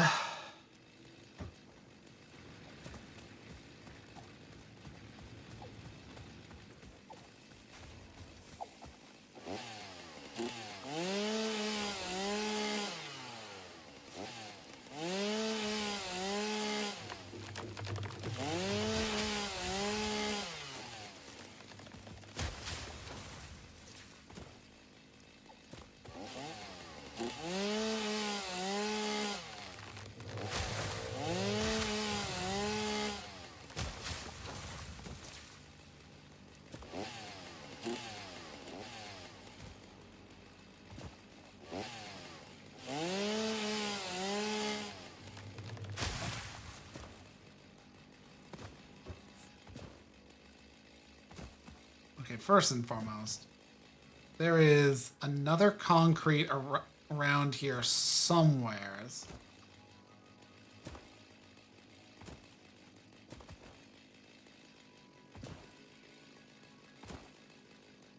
Right there. It's an impure, but it'll do.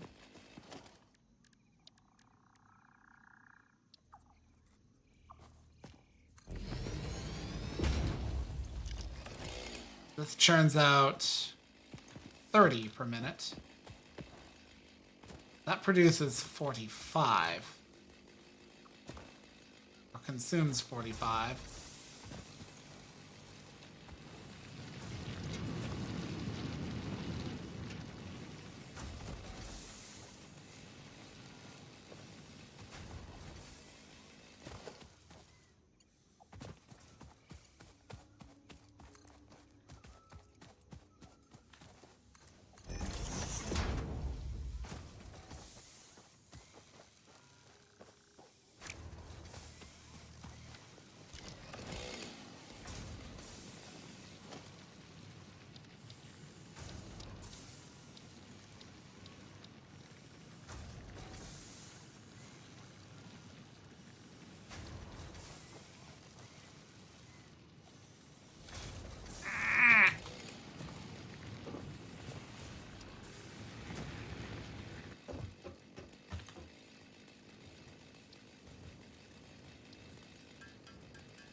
I should be much more careful than I'm being around that whole thing.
Fuck it. Let's...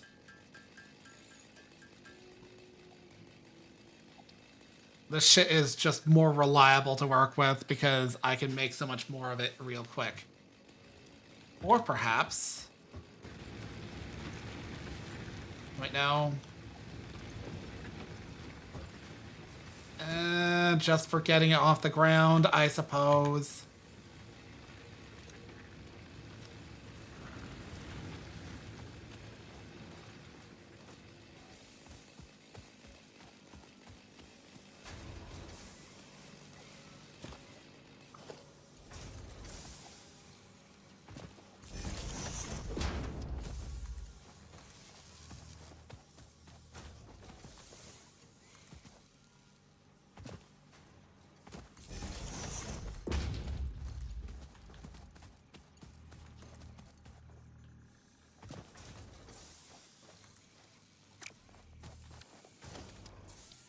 Logistics, merger.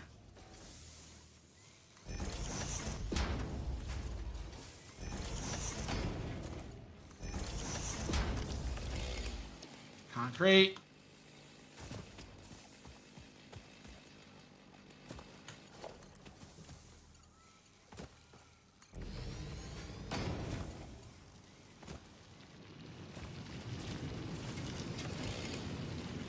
So you're producing 60, 30, 90. Collectively, these are producing or consuming 45. There's going to be a gap of about 10 per 10 that it is not consuming.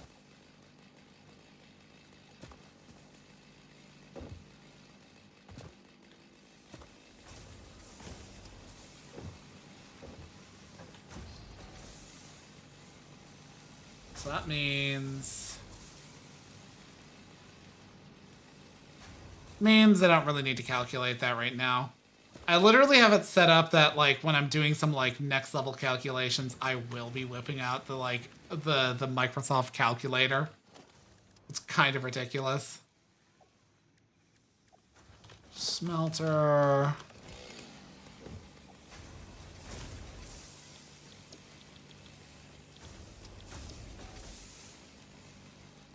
Okay, what's the current capacity? Can I fit... Max yeah, okay.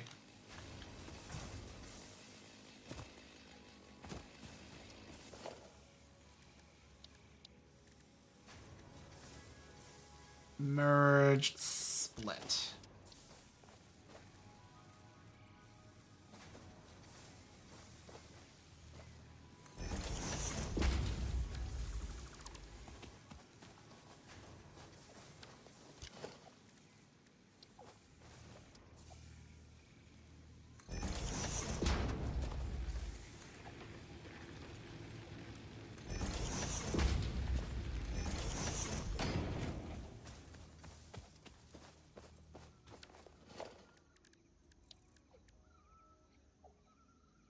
Constructor.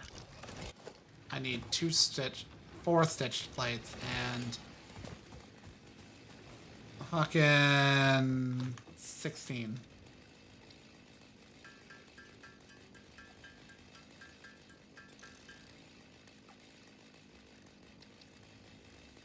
Why do I keep calling you stitched plates? It's reinforced.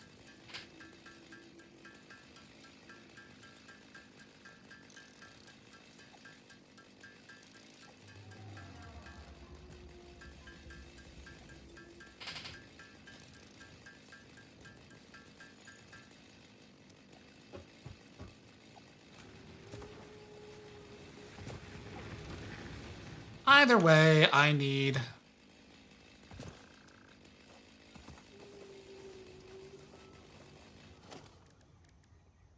Instructor...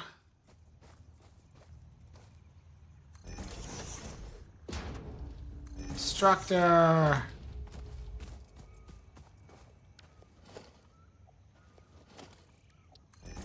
No. No. Organization.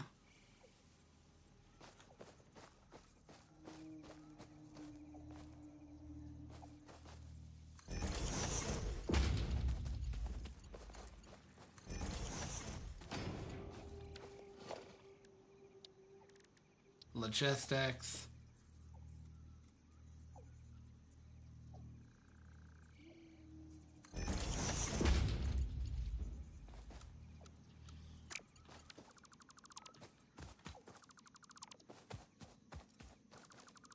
Space King with B with you too. Have a good night, Val.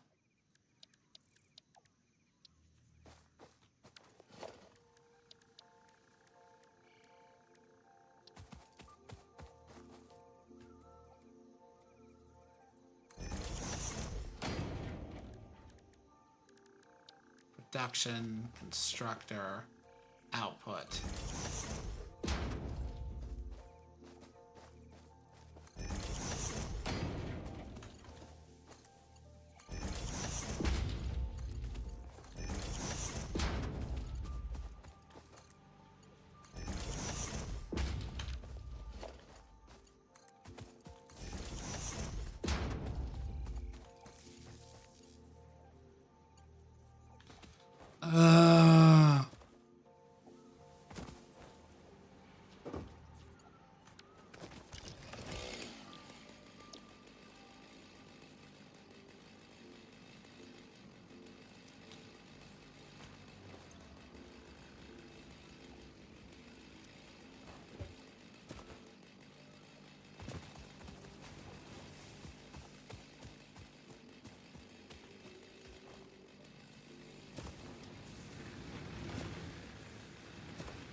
I will get this set up tonight.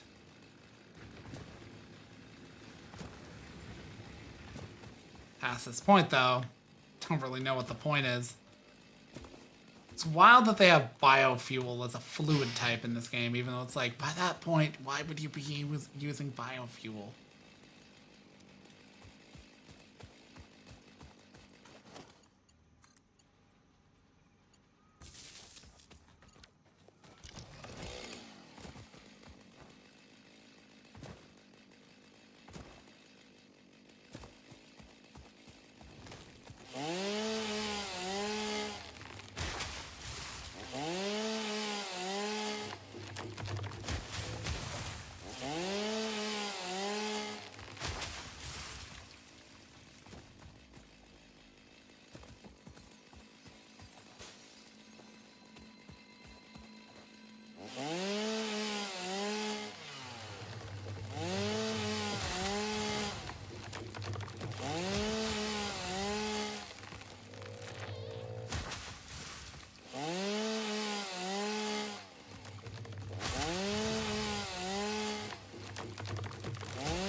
One more.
There.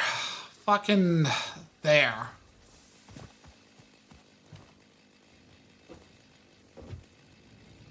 It is not pretty. It is not pleasant. It'll be disposed of at a later point, but it is mine.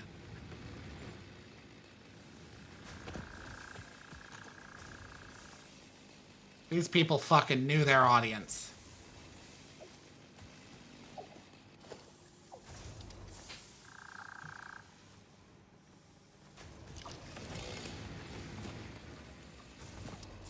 I'm gonna just barely be able to make that.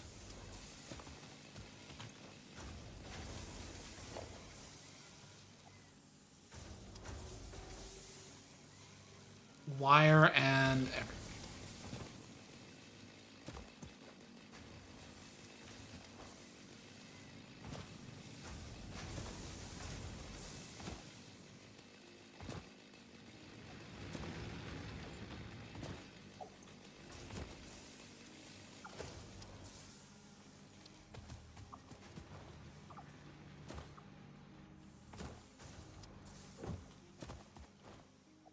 This is so getting moved from this spot, but I'm putting it up here.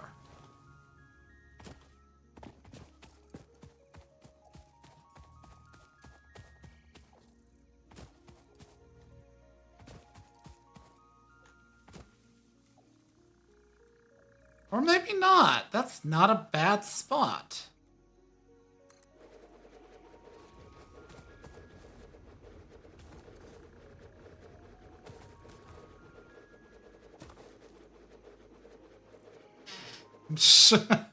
Right. It builds like that.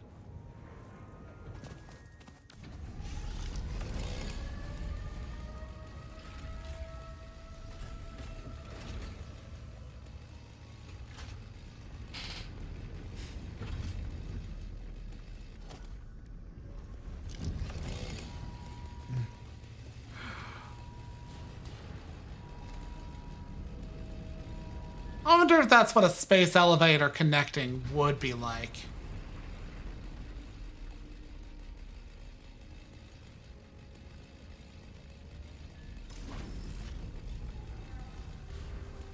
Honestly, the details on that are so cool. Project assembly initialized. Congratulations, Pioneer. The space elevator will now automatically connect with the Project Assembly orbital platform. Project assembly is divided into phases, each of which require the delivery of project parts, such as smart plating, via the space elevator.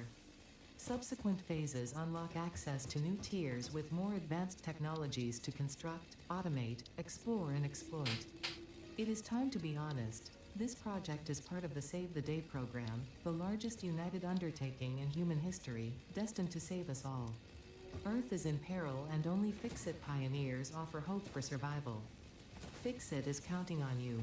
Humanity is counting on you. Do not let Fix-It down.